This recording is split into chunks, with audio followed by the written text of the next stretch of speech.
ਲਓ ਜੀ, ਸਵਾਗਤ ਇੱਕ ਵਾਰ ਫਿਰ ਤੋਂ ਤੁਹਾਡਾ ਸਾਰਿਆਂ ਦਾ। ਤੁਸੀਂ ਦੇਖ ਰਹੇ ਹੋ ਪ੍ਰਾਈਮ ਏਸ਼ੀਆ ਟੀਵੀ। ਮੈਂ ਗੁਰਪ੍ਰੀਤ ਸਿੰਘ ਸੰਧਾਵਾਲੀਆ ਤੇ ਨਾਲ ਇਹ ਪ੍ਰੋਗਰਾਮ ਹੈ ਜੀ ਪ੍ਰਾਈਮ ਫੋਕਸ। ਚੱਕਰੇ ਆ ਜੀ ਵੀ ਅਸੀਂ ਆਪਣੇ ਸਮੇਂ ਮੁਤਾਬਕ ਰੋਜ਼ ਪਹੁੰਚ ਜਾਈਦਾ ਤੇ ਬੰਦੇ ਅਸੀਂ ਦੋਵੇਂ ਹੀ ਆ। ਨਾਲ ਮੇਰੇ ਵੀਰ ਪਰਮਵੀਰ ਬਾਠ ਹੋਰੀ, ਪਰ ਅੱਜ ਨਾਲ ਟੀਵੀ ਤੇ ਹੋ ਸਕਦਾ ਤੁਹਾਨੂੰ ਬੈਠੇ ਨਜ਼ਰ ਆਉਣ, ਪਰ ਇੱਥੇ ਨਾਲ ਹੈ ਨਹੀਂ ਕਿ ਫਿਰ ਦੂਰ ਤੱਕ ਇੱਕ ਤਾਂ ਤਾਰ ਪਾਈ ਹੈ। ਕੀ ਹਾਲ ਨੇ ਬਾਠ ਸਾਹਿਬ? ਚੜ੍ਹਦੀ ਕਲਾ ਜੀ, ਸਤਿ ਸ਼੍ਰੀ ਅਕਾਲ ਸੰਧਾਲੀਆ ਸਾਹਿਬ। ਦੇਖੋ, ਤੁਸੀਂ ਹੁਕਮ ਦਿੱਤਾ, ਰਾਤੋਂ ਰਾਤ ਆਪਾਂ ਵੈਨਕੂਵਰ ਆ ਗਏ, ਕਿਉਂਕਿ ਸਾਡਾ ਕੰਮ ਹੈ ਹੁਕਮ ਵਜਾਉਣਾ। ਜਿੱਦਾਂ ਤੁਸੀਂ ਕਹੋਗੇ ਆਪਾਂ ਉਧਰਲੇ ਪਾਸੇ ਨੂੰ ਤੁਰ ਪੈਣਾ। ਤੁਸੀਂ ਪਹਿਲਾਂ ਕੈਲਗਰੀ ਭੇਜਿਆ, ਆ ਗਏ, ਤੁਸੀਂ ਮਗਰ ਆਏ। ਵਿਨੀਪੈਗ ਭੇਜਿਆ, ਚਲ ਗਏ, ਹੁਣ ਫਿਰ ਵੈਨਕੂਵਰ ਭੇਜਤਾ, ਤੁਸੀਂ ਮਗਰ ਆਉਣਾ। ਆਓ ਭਾਈ, ਆਪਾਂ ਤਾਂ ਰਾਹ ਜਾ ਕੇ ਪਹਿਲਾਂ ਦੇਖਣਾ ਟੈਂਟ ਠੀਕ ਹੈ, ਵਾਟਰਪ੍ਰੂਫ ਹੈ, ਸਾਰਾ ਕੁਛ ਦਰੀ ਦੁਰੀ ਵਿਛੀ ਆ ਰੈਲੀ ਦੇ ਲਈ। ਤੁਸੀਂ ਆ ਜਾਓ, ਕੋਈ ਗੱਲ ਨਹੀਂ। ਚਲੋ ਠੀਕ, ਇੱਦਾਂ ਕਰ ਲਓ ਮਹਾਰਾਜ, ਮੇਰਾ ਨਾਂ ਲਾ ਲਾਓ। ਉਹ ਆਹੋ, ਹੋਰ ਫਿਰ ਕੀ ਕਰ ਸਕਦੇ ਹੁਣ ਜਦੋਂ ਬੰਦੇ ਨੇ ਨਹੀਂ ਟਲਣਾ। ਤੇ ਦੇਖੋ ਗੱਲ ਹੈ ਬਾਠ ਸਾਹਿਬ ਕਿ ਜਿਹੜਾ ਇਹ ਸੈਰ ਸਪਾਟਾ ਨਾ, ਕੋਈ ਇਹਨੂੰ ਸੈਰ ਸਪਾਟਾ ਕਹਿ ਸਕਦਾ, ਕੋਈ ਕੰਮ ਕਹਿ ਸਕਦਾ, ਕੋਈ ਕਹਿੰਦਾ ਯਾਰ ਵੀ ਭੱਜ ਨੱਸ ਬੜੀ ਆ। ਪਰ ਜੋ ਵੀ ਹੈ, ਮੈਨੂੰ ਲੱਗਦਾ ਹੁੰਦਾ ਵੀ ਇਹ ਕਰਨੀ ਚਾਹੀਦੀ ਹੈ, ਕਿਉਂਕਿ ਕਿਸੇ ਵੇਲੇ ਜੇ ਭੱਜ ਨੱਸ ਬਹੁਤੀ ਨਾ ਕਰੀਏ ਤਾਂ ਨੁਕਸਾਨ ਵੀ ਹੋ ਜਾਂਦਾ। ਹੁਣ ਦੇਖੋ ਕਈ ਤਰ੍ਹਾਂ ਦੀਆਂ ਖਬਰਾਂ ਜਿਹੜੀਆਂ ਆਪਾਂ ਅੱਜ ਕਰਨੀਆਂ ਨੇ, ਉਹਦੇ ਵਿੱਚੋਂ ਬਹੁਤਾ ਕਰਕੇ ਇਸੇ ਕਰਕੇ ਗੱਲ ਲਟਕਦੀ ਰਹਿ ਜਾਣੀ ਕਈਆਂ ਦੀ, ਕਿਉਂਕਿ ਉਹਨਾਂ ਨੇ ਭੱਜ ਨੱਸ ਨਹੀਂ ਕੀਤੀ। ਅਤੇ ਕਈਆਂ ਦੀ ਕਹਿੰਦੇ ਗੱਲ ਹੁਣ ਬਣ ਜਾਣੀ ਹੈ, ਕਿਉਂਕਿ ਪਿਛਲੇ ਦਿਨਾਂ 'ਚ ਉਹਨਾਂ ਨੇ ਵਾਹਵਾ ਭੱਜ ਨੱਸ ਕੀਤੀ। ਹੁਣ ਜੇ ਭੱਜ ਨੱਸ ਦੀ ਸ਼ੁਰੂਆਤ ਮੈਂ ਕਰਾਂ ਤਾਂ ਮੇਰਾ ਖਿਆਲ ਹੁਣ ਤਾਂ ਸਾਰੀ ਗੱਲ ਉਹ ਘੁੰਮ ਗਈ ਆ ਵੀ ਲਗਭਗ ਪਿਛਲੇ ਇੱਕ ਹਫ਼ਤੇ ਤੋਂ ਭੱਜ ਨੱਸ ਕਰਦੇ ਪਏ ਸੀਗੇ ਕੈਪਟਨ ਅਮਰਿੰਦਰ ਸਿੰਘ ਹੋਰੀ। ਅਤੇ ਹੁਣ ਕਹਿੰਦੇ ਭੱਜ ਨੱਸ ਦਾ ਫਲ ਉਹਨਾਂ ਨੂੰ ਮਿਲਣ ਵਾਲਾ, ਜਿਹੜੀ ਉਹਨਾਂ ਨੇ ਬਣਾਈ ਸੀਗੀ ਪੰਜਾਬ ਲੋਕ ਕਾਂਗਰਸ, ਉਹ ਹੁਣ ਹੌਲੀ ਹੌਲੀ ਬੀਤੇ ਦੀ ਗੱਲ ਹੋ ਜੂਗੀ ਅਤੇ ਕੈਪਟਨ ਅਮਰਿੰਦਰ ਸਿੰਘ ਹੋਰੀ ਭਾਜਪਾ ਹੀ ਬਣ ਜਾਣਗੇ। ਹੈ ਕੋਈ ਚਰਚਾ ਇੱਦਾਂ ਦੀ? ਦੇਖੋ ਸੰਧਾਵਾਲੀਆ ਸਾਹਿਬ, ਇਹ ਪੰਜਾਬ ਦੇ ਵਿੱਚ ਕੋਈ ਬਹੁਤੀ ਹੈਰਾਨੀ ਵਾਲੀ ਗੱਲ ਨਹੀਂ, ਕੋਈ ਬਹੁਤ ਐਸੀ ਗੱਲ ਨਹੀਂ ਕਿ ਪਹਿਲੀ ਵਾਰੀ ਇੱਦਾਂ ਕੁਛ ਹੋਣ ਲੱਗਾ। ਬੜੀਆਂ ਸਿਆਸੀ ਪਾਰਟੀਆਂ ਪੰਜਾਬ 'ਚ ਬਣਦੀਆਂ ਰਹੀਆਂ, ਵਜੂਦ ਖਤਮ ਹੁੰਦੇ ਰਹੇ, ਦੂਸਰੀਆਂ ਪਾਰਟੀਆਂ 'ਚ ਸ਼ਾਮਲ ਹੁੰਦੇ ਰਹੇ ਬੰਦੇ। ਆਪਾਂ ਪਿਛਲੇ ਸਮੇਂ ਦੇ ਵਿੱਚ ਦੇਖਿਆ ਸੀ ਕਿ ਗੁਰਚਰਨ ਸਿੰਘ ਟੌਹੜਾ ਸਾਹਿਬ ਨੇ ਆਪਣਾ ਸਰਬ ਹਿੰਦ ਅਕਾਲੀ ਦਲ ਬਣਾਇਆ ਸੀ 20-25 ਸਾਲ ਪਹਿਲਾਂ। ਉਹ ਸਰਬ ਹਿੰਦ ਅਕਾਲੀ ਦਲ ਤੋਂ ਵੱਖਰਾ ਹੋਇਆ, ਮੁੜ ਕੇ ਫਿਰ ਸ਼੍ਰੋਮਣੀ ਅਕਾਲੀ ਦਲ ਦੇ ਵਿੱਚ ਚਲਾ ਗਿਆ। ਲੋਕ ਭਲਾਈ ਪਾਰਟੀ ਬਲਵੰਤ ਸਿੰਘ ਰਾਮੂਵਾਲੀਆ ਸਾਹਿਬ ਨੇ ਬਣਾਈ ਸੀ, ਕੇਂਦਰ ਸਰਕਾਰ ਦੇ ਵਿੱਚ ਮਿਨਿਸਟਰ ਰਹੇ ਆ, ਕੋਈ ਮਾੜੀ ਮੋਟੀ ਗੱਲ ਨਹੀਂ, ਅੱਜ ਕੱਲ੍ਹ ਵੀ ਸਰਗਰਮ ਨੇ। ਉਹ ਲੋਕ ਭਲਾਈ ਪਾਰਟੀ ਵੀ ਸ਼ਾਮਿਲ ਹੋ ਗਈ ਸੀ ਅਕਾਲੀ ਦਲ ਦੇ ਵਿੱਚ। ਮਨਪ੍ਰੀਤ ਸਿੰਘ ਬਾਦਲ ਸਾਹਿਬ ਨੇ ਬਣਾਈ ਸੀ ਪੀਪਲਜ਼ ਪਾਰਟੀ ਆਫ ਪੰਜਾਬ, ਪਤੰਗ ਚੋਣ ਨਿਸ਼ਾਨ ਸੀ ਸ਼ਹੀਦਾਂ ਦੀ ਧਰਤੀ। ਖਟਕੜ ਕਲਾਂ ਦੇ ਵਿੱਚ ਜਾ ਕੇ ਉਹਨਾਂ ਨੇ ਸਹੁੰ ਖਾਧੀ ਸੀ ਕਿ ਨਾ ਅਕਾਲੀਆਂ 'ਚ ਜਾਊਂ ਨਾ ਕਾਂਗਰਸ 'ਚ। ਉਹ ਪੀਪਲਜ਼ ਪਾਰਟੀ ਆਫ ਪੰਜਾਬ, ਆਪਾਂ ਸਾਰਿਆਂ ਨੂੰ ਪਤਾ ਹੈ ਕਿ ਉਹਦਾ ਬਹੁਤਾ ਹਿੱਸਾ ਕਾਂਗਰਸ ਪਾਰਟੀ ਦੇ ਵਿੱਚ ਮਰਜ ਹੋ ਗਿਆ ਸੀ। ਸੁੱਚਾ ਸਿੰਘ ਛੋਟੇਪੁਰ ਸਾਹਿਬ ਆਮ ਆਦਮੀ ਪਾਰਟੀ ਤੋਂ ਅੱਡ ਹੋ ਕੇ, ਮੇਰਾ ਖਿਆਲ ਹੈ ਕਿ ਆਪਣਾ ਪੰਜਾਬ ਪਾਰਟੀ ਸੀ ਉਹਨਾਂ ਦੀ, ਉਹਨਾਂ ਨੇ ਵੀ ਇੱਕ ਧਿਰ ਬਣਾਈ ਸੀ। ਆ ਪਿਛਲੀਆਂ ਵਿਧਾਨ ਸਭਾ ਦੀਆਂ ਚੋਣਾਂ ਸੁੱਚਾ ਸਿੰਘ ਛੋਟੇਪੁਰ ਸਾਹਿਬ ਨੇ ਸ਼੍ਰੋਮਣੀ ਅਕਾਲੀ ਦਲ ਦੇ ਚੋਣ ਨਿਸ਼ਾਨ 'ਤੇ ਲੜੀਆਂ। ਅੱਜ ਉਹ ਪਾਰਟੀ ਨਹੀਂ ਹੈਗੀ ਕਿਤੇ ਵੀ। ਮੈਂਬਰ ਪਾਰਲੀਮੈਂਟ ਹੁੰਦੇ ਸੀ ਇੱਕ ਆਪਣੇ ਸਤਨਾਮ ਸਿੰਘ ਕੈਂਥ ਹੋਰੀ, ਜਿੱਤੇ ਸੀ ਇੱਕ ਵਾਰੀ। ਬਹੁਜਨ ਸਮਾਜ ਪਾਰਟੀ ਤੇ ਅਕਾਲੀ ਦਲ ਦਾ ਸਮਝੌਤਾ ਸੀ 3 ਦਹਾਕੇ ਪਹਿਲਾਂ, ਮੇਰਾ ਖਿਆਲ ਆ 2.5 ਦਹਾਕੇ ਪਹਿਲਾਂ, ਉਦੋਂ ਉਹ ਵੀ ਜਿੱਤੇ ਸੀ। ਬਾਅਦ ਵਿੱਚ ਉਹਨਾਂ ਨੇ ਬਹੁਜਨ ਸਮਾਜ ਮੋਰਚਾ ਬਣਾ ਲਿਆ ਸੀ। ਉਹਦੇ ਤੋਂ ਬਾਅਦ ਉਹ ਕਾਂਗਰਸ ਪਾਰਟੀ ਦੇ ਕੈਂਡੀਡੇਟ ਦੇ ਰੂਪ ਦੇ ਵਿੱਚ ਵਿਚਰਦੇ ਰਹੇ। ਪਾਰਟੀ ਉਹਨਾਂ ਦੀ ਵੀ ਮਰਜ ਹੋ ਗਈ ਸੀ। ਸੋ ਇਹ ਬੜਾ ਪੁਰਾਣਾ ਇਤਿਹਾਸ ਆ ਜੀ ਪੰਜਾਬ ਦਾ। ਪੰਜਾਬ ਦੇ ਲੋਕਾਂ ਨੂੰ ਉਦੋਂ ਜ਼ਰੂਰ ਹੈਰਾਨੀ ਹੁੰਦੀ ਹੈ ਸੰਧਾਲੀਆ ਸਾਹਿਬ, ਜਦੋਂ ਕੋਈ ਸਿਆਸੀ ਨੇਤਾ ਕਿਸੇ ਤੋਂ ਵੱਖ ਹੋ ਕੇ ਪਾਰਟੀ ਬਣਾਉਂਦਾ ਹੈ, ਕਿਉਂਕਿ ਪਤਾ ਹੁੰਦਾ ਕਿ ਭਾਈ ਉਹ ਕਿਸੇ ਹੋਰ ਪਾਰਟੀ ਜਾ ਵੀ ਸਕਦਾ, ਪਰ ਜੇ ਵੱਖਰੀ ਪਾਰਟੀ ਖੜੀ ਕਰਦਾ ਹੈ ਉਦੋਂ ਨਹੀਂ ਹੈਰਾਨੀ ਹੁੰਦੀ। ਜਦੋਂ ਕੋਈ ਲੀਡਰ ਆਪਣੀ ਪਾਰਟੀ ਨੂੰ ਕਿਸੇ ਦੂਸਰੀ ਪਾਰਟੀ ਦੇ ਵਿੱਚ ਮਰਜ ਕਰਦਾ ਹੈ, ਉਹਦੇ ਵਿੱਚ ਰਲੇਵਾਂ ਕਰਦਾ ਹੈ, ਕਿਉਂਕਿ ਉਹਨਾਂ ਨੂੰ ਪਤਾ ਹੁੰਦਾ ਕਿ ਭਾਈ ਇਕੱਲਿਆਂ ਤੋਂ ਤਾਂ ਕੰਮ ਸੂਤਰ ਨਹੀਂ ਆਉਂਦਾ, ਇਲੈਕਸ਼ਨਾਂ ਮਹਿੰਗੀਆਂ ਵੀ ਹੋ ਗਈਆਂ, ਪ੍ਰਚਾਰ ਵੀ ਕਰਨਾ, ਮੈਂਬਰਸ਼ਿਪ ਕਿੱਥੋਂ ਲੈ ਕੇ ਜਾਣੀ ਹੈ, ਬਹੁਤ ਕੁਛ ਹੈ। ਹੁਣ ਕੈਪਟਨ ਅਮਰਿੰਦਰ ਸਿੰਘ ਹੋਰਾਂ ਨੇ ਬਾਈ ਚੁਆਇਸ ਪਾਰਟੀ ਨਹੀਂ ਬਣਾਈ। ਜੇ ਕੋਈ ਬੰਦਾ ਇਹ ਕਹੇ ਕਿ ਪੰਜਾਬ ਦੀਆਂ ਵਿਧਾਨ ਸਭਾ ਚੋਣਾਂ ਤੋਂ ਪਹਿਲਾਂ ਕੈਪਟਨ ਅਮਰਿੰਦਰ ਸਿੰਘ ਹੋਰਾਂ ਨੇ ਇਸ ਕਰਕੇ ਪਾਰਟੀ ਬਣਾਈ ਕਿ ਉਹਨਾਂ ਨੂੰ ਪੰਜਾਬ 'ਚ ਸਰਕਾਰ ਚਲਾਉਣ ਦਾ ਮੌਕਾ ਨਹੀਂ ਸੀ ਮਿਲ ਰਿਹਾ, ਜਾਂ ਹਾਈ ਕਮਾਂਡ ਉਹਨਾਂ ਦੀ ਗੱਲ ਨਹੀਂ ਸੀ ਮੰਨਦੀ, ਜਾਂ ਵੱਡੀ ਪਾਰਟੀ 'ਚ ਹੋਣ ਕਰਕੇ ਉਹਨਾਂ ਨੂੰ ਆਜ਼ਾਦਾਨਾ ਤੌਰ ਦੇ ਉੱਤੇ ਇੱਕ ਮੁੱਖ ਮੰਤਰੀ ਦੇ ਤੌਰ ਤੇ ਕੰਮ ਨਹੀਂ ਕਰਨ ਦਿੱਤਾ ਗਿਆ, ਇੱਦਾਂ ਦੀ ਤਾਂ ਕੋਈ ਵੀ ਨਹੀਂ ਗੱਲ। ਉਹ ਮੁੱਖ ਮੰਤਰੀ ਬਣੇ, ਪੂਰਨ ਬਹੁਮਤ ਵਾਲੀ ਸਰਕਾਰ ਦੇ ਮੁੱਖ ਮੰਤਰੀ ਬਣੇ, ਕੁਝ ਹੋਰ MLA ਉਹਨਾਂ ਨੇ ਸ਼ਾਮਲ ਕੀਤੇ। ਜੇ ਆਪਾਂ ਪੰਜਾਬੀ 'ਚ ਕਹੀਏ, ਚੰਮ ਦੀਆਂ ਵੀ ਚਲਾਈਆਂ, ਹਾਈ ਕਮਾਂਡ ਕਿੱਥੇ ਦਖਲ ਦਿੰਦੀ ਸੀ? ਕਿਤੇ ਵੀ ਨਹੀਂ। ਸੋ ਕੈਪਟਨ ਅਮਰਿੰਦਰ ਸਿੰਘ ਹੋਰਾਂ ਦੁਆਰਾ ਪੰਜਾਬ ਲੋਕ ਕਾਂਗਰਸ ਬਣਾਉਣਾ ਸਿੱਧੇ ਤੌਰ ਦੇ ਉੱਤੇ ਇਸ ਗੱਲ ਦਾ ਨਤੀਜਾ ਸੀ ਕਿ ਕਾਂਗਰਸ ਪਾਰਟੀ ਨੇ ਉਹਨਾਂ ਨੂੰ ਮੁੱਖ ਮੰਤਰੀ ਦੇ ਅਹੁਦੇ ਤੋਂ ਲਾਤਾ ਸੀ, ਉਹ ਵੀ ਵਿਧਾਨ ਸਭਾ ਦੀਆਂ ਚੋਣਾਂ ਤੋਂ 6 ਮਹੀਨੇ ਪਹਿਲਾਂ। ਤੇ ਉਹ ਕਹਿੰਦੇ ਸੀ ਅੱਛਾ ਤੁਸੀਂ ਮੈਨੂੰ ਮੁੱਖ ਮੰਤਰੀ ਦੇ ਅਹੁਦੇ ਤੇ ਲਾਓਗੇ, ਮੈਂ ਨਹੀਂ ਜਿੱਤਣ ਦਿੰਦਾ ਤੁਹਾਨੂੰ, ਮੈਂ ਆਪਦੀ ਪਾਰਟੀ ਬਣਾਉਂਗਾ। ਉਹਦੇ ਪਿੱਛੇ ਨਾ ਤਾਂ ਕੋਈ ਪੰਜਾਬ ਦਾ ਕੋਈ ਟੀਚਾ ਪੂਰਾ ਕਰਨ ਵਾਲੀ ਗੱਲ ਸੀ, ਨਾ ਪੰਜਾਬ ਦੀ ਕਿਸੇ ਸਮੱਸਿਆ ਦੇ ਨਿਵਾਰਨ ਵਾਲੀ ਗੱਲ ਸੀ, ਨਾ ਕੋਈ ਕ੍ਰਾਂਤੀ ਲਿਆਉਣ ਵਾਲੀ ਗੱਲ ਸੀ। ਪਾਰਟੀ ਨੇ ਉਹਨਾਂ ਨੂੰ ਲਾਂਭੇ ਕਰ ਦਿੱਤਾ। ਅਗਲੇ ਆਪਣੇ ਕੁਝ ਸਾਥੀ ਲੈ ਕੇ ਪਾਰਟੀ ਬਣਾ ਗਿਆ, ਭਾਜਪਾ ਨਾਲ ਗੱਠਜੋੜ ਕਰ ਲਿਆ। ਸੋ ਮੈਨੂੰ ਨਹੀਂ ਲੱਗਦਾ ਜੇ ਕਾਂਗਰਸ ਪਾਰਟੀ ਦਾ ਇੱਕ ਛੋਟਾ ਧੜਾ ਪੰਜਾਬ ਲੋਕ ਕਾਂਗਰਸ ਦੇ ਰੂਪ 'ਚ ਵੱਖਰਾ ਰਹਿ ਲਵੇ, ਬੀਜੇਪੀ ਚੱਲ ਜਵੇ, ਪੰਜਾਬ ਦੇ ਲੋਕਾਂ ਦੀ ਰਹਿਣੀ ਸਹਿਣੀ ਨੂੰ, ਪੰਜਾਬ ਦੇ ਲੋਕਾਂ ਦੇ ਆਰਥਿਕ ਪੱਧਰ ਨੂੰ ਕੋਈ ਖਾਸ ਫਰਕ ਜਿਹਾ ਨਹੀਂ ਪੈਣ ਲੱਗਾ। ਜੇ ਪੈ ਸਕਦਾ ਤਾਂ ਤੁਸੀਂ ਦੱਸ ਦਿਓ। ਨਹੀਂ, ਗੱਲ ਤੁਹਾਡੀ ਬਿਲਕੁਲ ਠੀਕ ਆ, ਪਰ ਮੈਨੂੰ ਲੱਗਦਾ ਪੰਜਾਬ ਲੋਕ ਕਾਂਗਰਸ ਤੇ ਐਵੇਂ ਨਾਂ ਦੀ ਪਾਰਟੀ ਸੀਗੀ, ਕਿਉਂਕਿ ਜਦੋਂ ਕੈਪਟਨ ਸਾਹਿਬ ਵੱਖ ਹੋਏ ਆ ਤੇ ਉਹਨਾਂ ਨੇ ਪਾਰਟੀ ਬਣਾਈ ਤੇ ਇੱਕ ਰੌਲਾ ਤੇ ਇਹ ਪਿਆ ਸੀ ਪਾਰਟੀ ਬਣਨ ਤੋਂ ਪਹਿਲਾਂ ਵੀ ਵੇਖੀ ਹੁਣ ਫਿਰ ਕੈਪਟਨ ਸਾਹਿਬ ਦਾ ਧੜਾ ਬੜਾ ਵੱਡਾ ਈ ਤੇ ਸਾਰੇ ਦਾ ਸਾਰਾ ਧੜਾ ਜਿਹੜਾ ਨਾ ਉਹ ਹੁਣ ਪੰਜਾਬ ਲੋਕ ਕਾਂਗਰਸ 'ਚ ਚਲੇ ਜਾਣਾ, ਤੇ ਹੋ ਸਕਦਾ ਪੰਜਾਬ ਲੋਕ ਕਾਂਗਰਸ ਜਿਹੜੀ ਉਹ ਕਾਂਗਰਸ ਪਾਰਟੀ ਨੂੰ ਪੰਜਾਬ ਦੇ ਵਿੱਚ ਪਛਾੜ ਦੇਵੇ। ਪਰ ਜਿੱਦਣ ਉਹ ਪਾਰਟੀ ਬਣੀ ਉਸ ਦਿਨ ਬੰਦੇ ਵਹਿੰਦੇ ਸੀ ਯਾਰ ਵੀ ਯਾਰ ਇਹਨਾਂ ਦੇ ਨਾਲ ਕੋਈ ਹੈ ਹੀ ਨਹੀਂ, ਇੱਦਾਂ ਕਿਉਂ?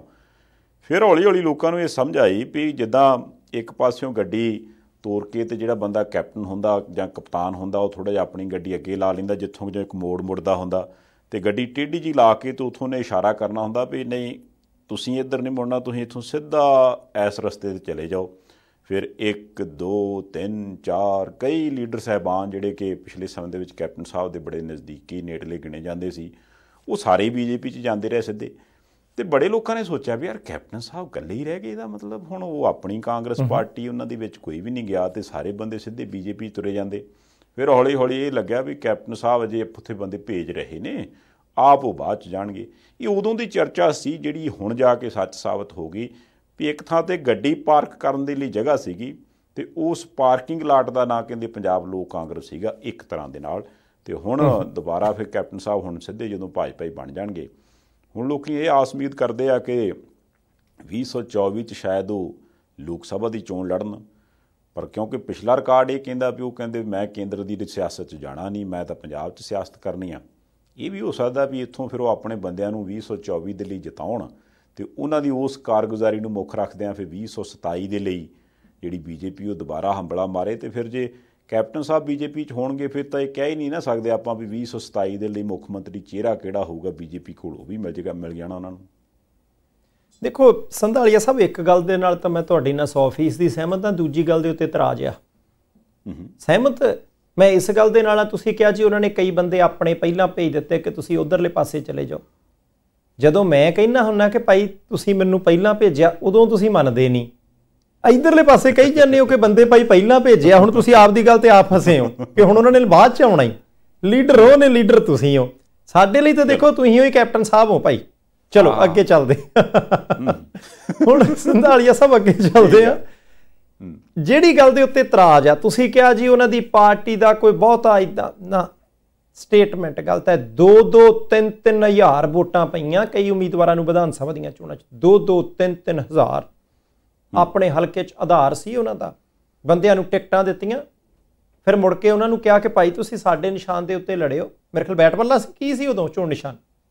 ਹੁਣ ਸੀਗਾ ਉਹ ਤੇ ਮੇਰਾ ਖਿਆਲ ਖਿੱਦੋ ਖੁੰਡੀ ਸੀਗੀ, ਖੁੰਡੀ ਤੇ ਖਿੱਦੋ ਖੁੰਡੀ ਸੀ।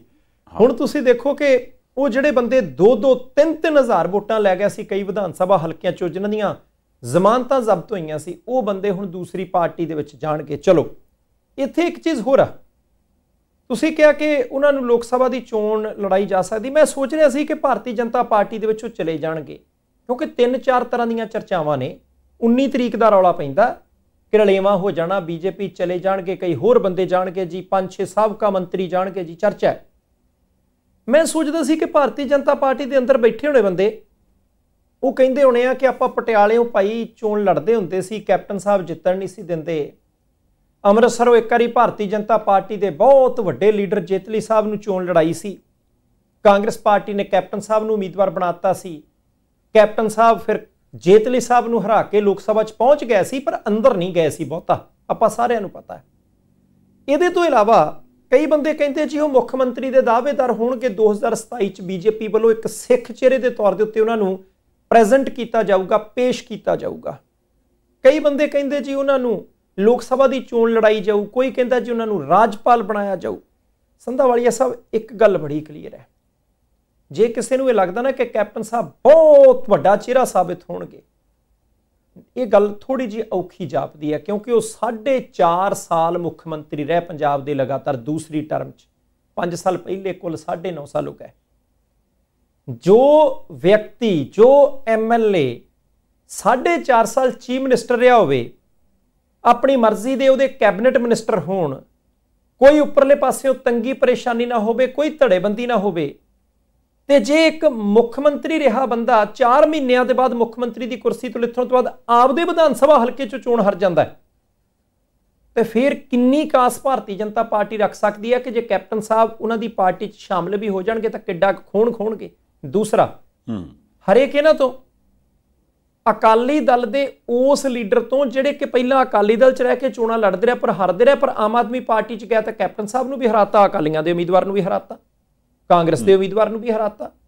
ਹੁਣ ਇਸ ਕਰਕੇ ਠੀਕ ਹੈ, ਬੀਜੇਪੀ ਨੇ ਆਪਣਾ ਪਰਿਵਾਰ ਵੱਡਾ ਕਰਨਾ ਹੈ, ਕੈਪਟਨ ਸਾਹਿਬ ਨੇ ਵੀ ਸੇਫ ਸੀਟ ਦੇਖਣੀ ਹੈ, ਪਰ ਮੈਨੂੰ ਐਂ ਲੱਗਦਾ ਕਿ ਜੇ ਕੈਪਟਨ ਸਾਹਿਬ ਉਧਰਲੇ ਪਾਸੇ ਜਾਂਦੇ ਵੀ ਹੈ, ਉਹ ਲੜਾਈ ਪਿੱਛੇ ਲੈ ਕੇ ਲੜਨਗੇ ਕਿਤੇ ਨਾ ਕਿਤੇ। ਜਿਸ ਤਰੀਕੇ ਰਾਣਿੰਦਰ ਸਿੰਘ ਹੋਰਾਂ ਨੂੰ ਪਿਛਲੇ ਦਿਨੀ ਮੁਲਾਕਾਤਾਂ ਕਰਨ ਲਈ ਲੈ ਕੇ ਗਏ ਆ, ਹੋ ਸਕਦਾ ਕਿ ਅਗਲੀ ਚੋਣ ਰਾਣਿੰਦਰ ਸਿੰਘ ਹੋਰਾਂ ਨੂੰ ਅੱਗੇ ਕਰ ਲਓ।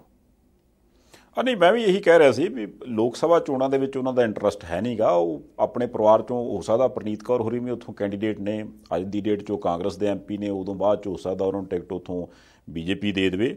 ਵਿਧਾਨ ਸਭਾ ਦੇ ਲਈ ਹੋ ਸਕਦਾ ਵੀ CM ਫੇਸ ਹੋਣ, ਪਰ ਜਿੱਦਾਂ ਤੁਸੀਂ ਜ਼ਿਕਰ ਕੀਤਾ ਨਾ ਵੀ 2-2 ਹਜ਼ਾਰ ਵੋਟਾਂ ਪਈਆਂ ਸੀ, ਉਹ ਜ਼ਮਾਨਤਾਂ ਜ਼ਬਤ ਵਾਲੇ ਬੰਦੇ ਵੀ ਹੁਣ BJP 'ਚ ਜਾਣਗੇ ਤੇ BJP ਬੜਾ ਸਟਰੋਂਗ ਫੀਲ ਕਰੂਗੀ। ਫਿਰ ਜਿੱਦਾਂ ਤੁਸੀਂ ਦੱਸਿਆ ਵੀ 9.5 ਸਾਲ ਬੰਦਾ ਮਤਲਬ ਮੁੱਖ ਮੰਤਰੀ ਰਿਹਾ ਹੋਏ ਤੇ ਉਦੋਂ ਬਾਅਦ MLA ਵੀ ਨਾ ਬਣ ਸਕੇ। ਜਦੋਂ ਇਹੋ ਜਿਹੀਆਂ ਗੱਲਾਂ ਕਰਦੇ ਫਿਰ ਮੈਨੂੰ ਚੇਤਾ ਆ ਜਾਂਦਾ ਵੀ ਉਹੋ ਹੀ ਮਰੂਤੀ 800 ਤੇ ਬੰਦੇ ਰਿਸ਼ਤਾ ਕਰਨ ਆਏ ਸੀ ਪਿੰਡ ਦੇ ਵਿੱਚ ਤੇ ਲੰਘ ਤੇ ਗਏ ਤੇ ਮੁੜਦਿਆਂ ਨੂੰ ਬੰਦਾ ਦਾਤੀ ਪੱਲੀ ਵਾਲਾ ਸਾਈਕਲ ਤੇ ਟੱਕਰ ਗਿਆ। ਹਾਂ, ਕਿੱਧਰੋਂ ਆਏ ਜੀ? ਅੱਛਾ ਉੱਧਰੋਂ। ਮੈਨੂੰ ਇਦਾਂ ਜਿਹੀ ਭਾਨੀ ਜਿਹੀ ਵਾਲੀ ਗੱਲ ਲੱਗੀ। ਹੁਣ ਚਲੋ ਕੋਈ ਗੱਲ ਨਹੀਂ, ਜਦੋਂ ਭਾਨੀ ਵਾਲੀ ਗੱਲ ਨਹੀਂ ਸੰਧਾਲੀਆ ਸਾਹਿਬ, ਮੈਂ ਬੇਨਤੀ ਕਰਨੀ, ਇੱਕ ਭਾਨੀ ਵਾਲੀ ਗੱਲ ਕੋਈ ਨਹੀਂ। ਕੈਪਟਨ ਸਾਹਿਬ ਦੇ ਰਿਸ਼ਤੇਦਾਰ ਹੀ ਨੇ ਸਰਦਾਰ ਸਿਮਰਨਜੀਤ ਸਿੰਘ ਮਾਨ ਸਾਹਿਬ, ਹਾਲਾਂਕਿ ਵਿਚਾਰਧਾਰਾ ਬਿਲਕੁਲ ਵੱਖਰੀ ਹੈ।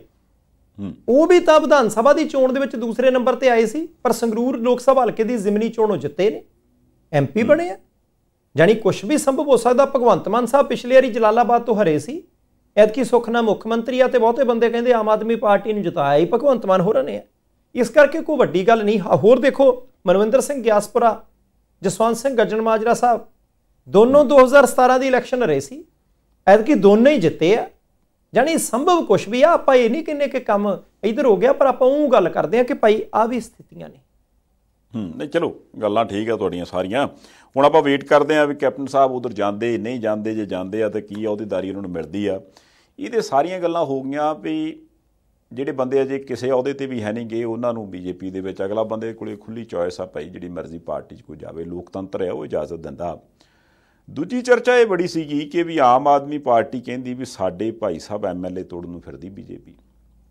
ਉਹ ਚਰਚਾ ਐਸੀ ਚੱਲੀ ਵੀ ਉਹਨਾਂ ਆਮ ਆਦਮੀ ਪਾਰਟੀ ਵਾਲੇ ਗਰਮ ਸਰਗਰਮ ਨਹੀਂ ਮਿਲੇ ਜਿੰਨਾ ਵਿਰੋਧੀ ਗਰਮ ਸਰਗਰਮ ਹੋ ਗਏ। ਕਾਂਗਰਸ ਪਾਰਟੀ ਨੇ ਵੀ ਆਖਿਆ ਮਹਾਰਾਜ ਇਹ ਤਾਂ ਫਟਾਫਟ ਹਾਈ ਕੋਰਟ ਜਾਣਾ ਚਾਹੀਦਾ ਜੀ, ਇਹ ਤਾਂ ਜੀ CBI ਜਾਂਚ ਹੋਣੀ ਚਾਹੀਦੀ ਹੈ ਜੀ। ਉਧਰ BJP ਵਾਲੇ ਰਾਜਪਾਲ ਸਾਹਿਬ ਨੂੰ ਜਾ ਕੇ ਮੰਗ ਪੱਤਰ ਦੇ ਆਓ, ਕਹਿੰਦੇ ਮਹਾਰਾਜ ਜਾਂਚ ਕਰਾਓ ਵੀ ਇਹ ਹੈ ਕੀ, ਚੱਲ ਕੀ ਰਿਹਾ। ਹਰਪਾਲ ਸਿੰਘ ਚੀਮਾ ਸਾਹਿਬ DGP ਸਾਹਿਬ ਨੂੰ ਮਿਲ ਆਏ, ਬਾਅਦ 'ਚ ਕਹਿੰਦੇ ਵੀ ਇਹ ਜੁਡੀਸ਼ੀਅਲ ਜਾਂਚ ਹੋਣੀ ਚਾਹੀਦੀ। ਉਹ ਬੜਾ ਆਪਾਂ ਦੇਖਿਆ ਰੌਲਾ ਰੱਪਾ ਪਿਆ ਸਾਰੇ ਕੁਛ ਦਾ। ਪਰ ਹੁਣ ਇਹ ਵਿੱਚ ਜੇ ਹਵਾਵਾਂ ਦੇ ਵਿੱਚ ਜ਼ਿਕਰ ਆ, ਸੱਚ ਝੂਠ ਕੀ ਆਉਣ ਵਾਲੇ ਦਿਨਾਂ 'ਚ ਪਤਾ ਲੱਗ ਜੂਗਾ। ਉਹ ਜ਼ਿਕਰ ਇਸ ਤਰ੍ਹਾਂ ਦਾ ਚੱਲਦਾ ਵੀ ਸ਼ਾਇਦ ਜਦੋਂ ਉਹ ਸਾਊਥ ਵਾਲੇ ਪਾਸਿਓਂ ਦੱਖਣ ਭਾਰਤ ਵਾਲੇ ਪਾਸਿਓਂ ਕੰਟੇਨਰ ਬਣਾ ਕੇ ਵਾਹਵਾ ਮਹਿੰਗਾ ਅਤੇ ਕਹਿੰਦੇ ਮਹਿੰਗੀ ਜੀ ਟੀ-ਸ਼ਰਟ ਪਾ ਕੇ ਰਾਹੁਲ ਗਾਂਧੀ ਹੋਰੀ ਭਾਰਤ ਜੋੜੋ ਯਾਤਰਾ ਲਈ ਤੁਰੇ ਆ, ਅਤੇ ਜਿਹੜੇ ਪਾਸੇ ਨੂੰ ਤੁਰੇ ਜਾਂਦੇ ਨੇ ਉਸੇ ਪਾਸੇ ਹੀ BJP ਜਿਹੜੀ ਆ ਉਹ ਕੋਈ ਨਾ ਕੋਈ ਨਵਾਂ ਧਮਾਕਾ ਚਮਤਕਾਰ ਕਰਕੇ ਵਿਖਾਉਂਦੀ। ਜਿੱਦਾਂ ਗੋਆ 'ਚ ਉਹਨਾਂ ਨੇ ਕਰਕੇ ਵਿਖਾਇਆ ਵੀ 8 MLA ਲੈ ਕੇ ਖਿੱਚ ਕੇ ਉਹਨਾਂ ਦੇ ਜਾਣ ਤੋਂ ਪਹਿਲਾਂ। ਇਸੇ ਤਰ੍ਹਾਂ ਅਕਤੂਬਰ ਤੱਕ, ਜਦੋਂ ਤੱਕ ਰਾਹੁਲ ਗਾਂਧੀ ਹੋਰਾਂ ਨੇ ਪੰਜਾਬ ਆਪਣਨਾ, ਉਦੋਂ ਤੱਕ ਕਹਿੰਦੇ ਵੀ ਸ਼ਾਇਦ ਜਿਹੜੇ 18 MLA ਇਸ ਵਕਤ ਕਾਂਗਰਸ ਪਾਰਟੀ ਦੇ ਕੋਲ ਨੇ, ਉਹਦੇ ਵਿੱਚੋਂ ਇੱਕ ਤੇ ਲਗਭਗ ਕਾਂਗਰਸ ਪਾਰਟੀ ਦੇ ਨਾਲ ਹੈ ਨਹੀਂ, ਸੰਦੀਪ ਜਾਖੜ ਹੋਰਾਂ ਦੀ ਗੱਲ ਕਰਦਾ, ਸੁਨੀਲ ਜਾਖੜ ਹੋਰਾਂ ਦੇ ਭਤੀਜੇ ਨੇ ਜਿਹੜੇ। ਦੂਸਰਾ ਜਿਹੜੇ ਬਾਕੀ ਬਚੇ 17 ਨੇ, ਉਹਦੇ ਵਿੱਚੋਂ 11-12 ਬੰਦੇ ਜਿਹੜੇ ਹੋਰ ਨੇ ਉਹ ਕਹਿੰਦੇ ਵੀ ਸ਼ਾਇਦ ਯਕਮੁਸ਼ਤੀ BJP ਦੇ ਵਿੱਚ ਚਲੇ ਜਾਣ। ਇਹ ਚਰਚਾ, ਇਹਦੀ ਕੋਈ ਪੁਸ਼ਟੀ ਨਹੀਂ ਹੈ, ਕੋਈ ਕੁਛ ਨਹੀਂ, ਪਰ ਇਹ ਸਾਰੇ ਪਾਸੇ ਮੀਡੀਆ ਦੇ ਵਿੱਚ ਇੱਧਰ ਉੱਧਰ ਚਰਚਾ ਹੈ। ਮੈਂ ਸੋਚਦਾ ਸੀ ਜੀ ਇਦਾਂ ਦੀ ਗੱਲ ਹੋ ਗਈ ਤੇ ਕੱਲ ਤੱਕ ਜਿਹੜਾ ਆਪਾਂ ਕਾਂਗਰਸ ਪਾਰਟੀ ਦੇ ਪ੍ਰਧਾਨ ਜਾਂ ਜਿਹੜੇ ਉਹਨਾਂ ਦੇ ਧੜੇ ਦੇ ਮੁਖੀ ਨੇ ਬਾਜਵਾ ਸਾਹਿਬ, ਉਹਨਾਂ ਦੇ ਬਿਆਨ ਸੁਣਦੇ ਸੀ, ਲੈ ਇਹ ਤਾਂ ਆਮ ਆਦਮੀ ਪਾਰਟੀ ਦਾ ਤਾਂ ਬੰਦੇ ਹੀ ਕੱਚੇ ਨੇ, ਇਹ ਨਾ ਹੋਵੇ ਕਿਤੇ ਵੀ ਉਹਨਾਂ ਨੂੰ ਹਫ਼ਤੇ ਨੂੰ ਪਤਾ ਲੱਗੇ ਵੀ ਯਾਰ ਅਸੀਂ ਤਾਂ ਉਹਨਾਂ ਨੂੰ ਆਂਦੇ ਸੀ, ਬੰਦੇ ਦਾ ਆਪਣਾ ਵੀ ਕੋਈ ਪੱਕਾ ਨਹੀਂ ਨਿਕਲਿਆ।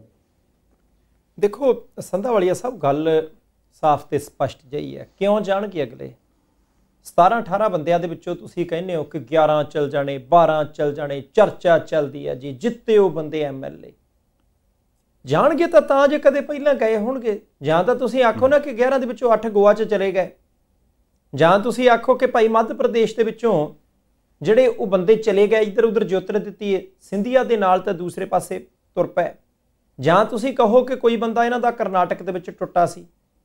ਕੋਈ ਬੰਦਾ ਦੱਸ ਦਿਓ ਜੀ, ਇੱਕ ਬੰਦਾ ਵੀ ਗੋਆ ਦੇ ਵਿੱਚੋਂ। ਹੁਣ ਤੱਤੀ ਗੱਲ ਹੈ ਜੇ ਕਾਂਗਰਸ ਪਾਰਟੀ ਦੇ ਕਹਿੰਦੇ ਜੀ ਇੱਕ ਵੱਡੇ ਲੀਡਰ ਨੂੰ ਕਿਸੇ ਨੇ ਪੁੱਛਿਆ ਜੀ ਕਿਤੇ ਤੁਹਾਡੇ ਬੰਦੇ ਇੱਥੋਂ ਪੰਜਾਬ ਤੋਂ ਨੇ ਚੱਲ ਜਾਣਗੇ, ਕਿੱਦਾਂ ਚੱਲ ਜਾਣਗੇ? ਉਹ ਟੁੱਟ ਕੇ ਪੈ ਗਿਆ, ਕਹਿੰਦੇ ਜਿੱਦਾਂ ਗੋਆ 'ਚ ਗਏ ਆ, ਸੌਖਾ ਹੀ ਬੜਾ।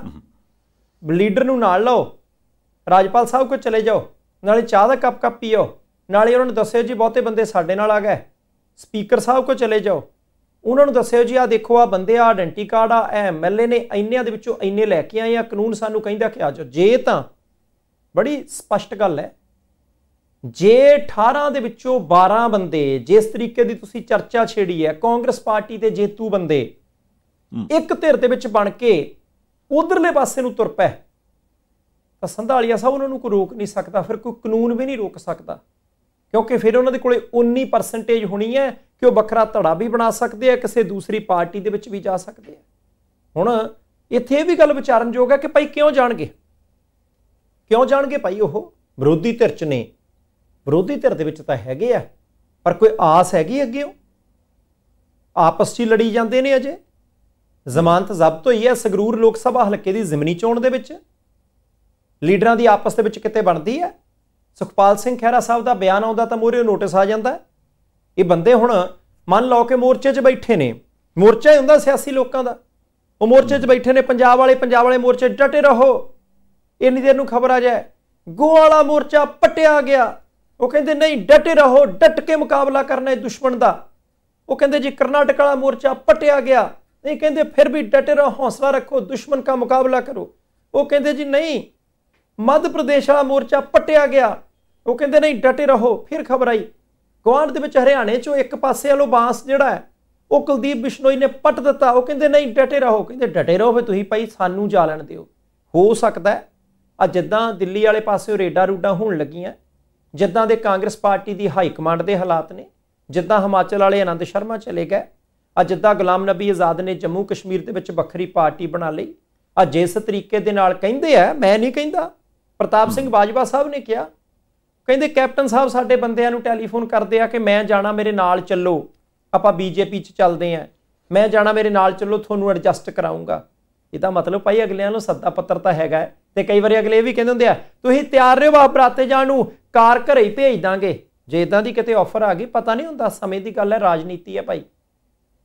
ਨਹੀਂ ਦੇਖੋ ਇਹ ਚਰਚਾ ਚੱਲਦੀ ਆ, ਜਿੱਦਣ ਇਹ ਗੱਲ ਹੋਈ ਉਦਣ ਹੋ ਸਕਦਾ ਵੀ ਪੰਜਾਬ ਦੇ ਲੋਕਾਂ ਦਾ ਸਵੇਰ ਹੌਕਾ ਨਿਕਲੇ ਸੁਣਨ ਲੱਗਿਆ, ਜਾਂ ਫਿਰ ਸ਼ਾਮਾਂ ਜਿਹੀਆਂ ਜਦੋਂ ਕਿਤੇ ਬੈਠੇ ਹੋਣ ਤੇ ਆਖਣ ਵੀ ਹਾਂ ਵੀ ਕਾਹਦੀ ਸਬਜ਼ੀ ਆ, ਤੇ ਸਬਜ਼ੀ ਆਖਣ ਵੀ ਅੱਜ ਤਾਂ ਤੁਹਾਡੀ ਪਸੰਦੀਦਾ ਬਣਾਈ ਆ, ਵੀ ਉਹੋ ਜਿਹਾ ਜੇ ਕੋਈ ਵੈਜੀਟੇਰੀਅਨ ਉਹਦੀ ਉਹੋ ਜਿਹੀ ਹੋਵੇ, ਨਾਨ ਵੈਜ ਵਾਲੇ ਦਾ ਉਹੋ ਜਿਹਾ ਹੋਵੇ।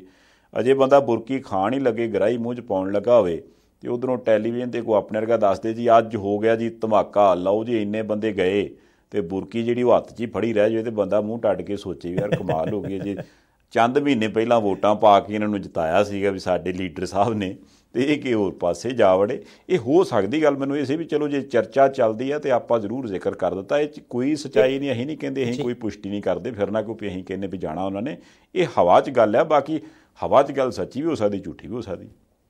ਸੰਧਾਵਾਲੀਆ ਸਾਹਿਬ ਕਈ ਲੋਕਾਂ ਨੂੰ ਡਰਾ ਦੇਣਾ, ਇੱਦਾਂ ਕਿੱਦਾਂ ਚੱਲ ਜਾਣਗੇ ਯਾਰ, ਲੀਡਰ ਇੱਦਾਂ ਨਹੀਂ ਜਾਂਦੇ ਹੁੰਦੇ, ਪੱਕੇ ਬੰਦੇ ਨੇ, ਮੈਂ ਨਾਂ ਨਹੀਂ ਲੈਣਾ, ਤੁਹਾਨੂੰ ਚੇਤਾ ਆ ਜਾਣਾ। ਆ ਪਰਲੇ ਪਾਸੇ ਨੂੰ ਮੜ ਜਾਓ, ਦਸੂਹੇ ਤੋਂ ਪਰਲੇ ਪਾਸੇ ਨੂੰ ਚਲੇ ਜਾਓ, ਪਠਾਨਕੋਟ ਗੁਰਦਾਸਪੁਰ ਤੋਂ ਥੋੜਾ ਜਿਹਾ ਐ ਨੂੰ ਆ ਜਾਓ, ਰਾਹ ਦੇ ਵਿੱਚ ਇੱਕ ਵਿਧਾਨ ਸਭਾ ਹਲਕਾ ਪੈਂਦਾ ਸ਼੍ਰੀ ਹਰਗੋਬਿੰਦਪੁਰ, ਉੱਥੋਂ ਦੇ ਇੱਕ MLA ਸੀ ਕਾਂਗਰਸ ਦੇ, ਵਿਧਾਨ ਸਭਾ ਦੀਆਂ ਚੋਣਾਂ ਤੋਂ ਪਹਿਲਾਂ, ਹੁਣ ਤਾਂ ਸਾਬਕਾ ਹੋ ਗਏ। ਉਹ ਅਚਾਨਕ ਇੱਕ ਦਿਨ ਇੱਕ ਪਾਰਟੀ 'ਚ ਚਲੇ ਗਏ ਸੀ, ਤੇ ਜਿਹੜੀ ਪਾਰਟੀ 'ਚ ਚਲੇ ਗਿਆ, ਮੈਂ ਨਾਂ ਨਹੀਂ ਲੈਣਾ, ਤੁਸੀਂ ਆਪੇ ਦੱਸ ਦੇਣਾ, उन्होंने फिर झंडियां भी उत्थे लिया के रख दित्तियां, जड़ी अपनियां झंडियां लिया के लातियां, पुरानी पार्टी दीयां झंडियां एक बोरी च बंद कर दित्तियां।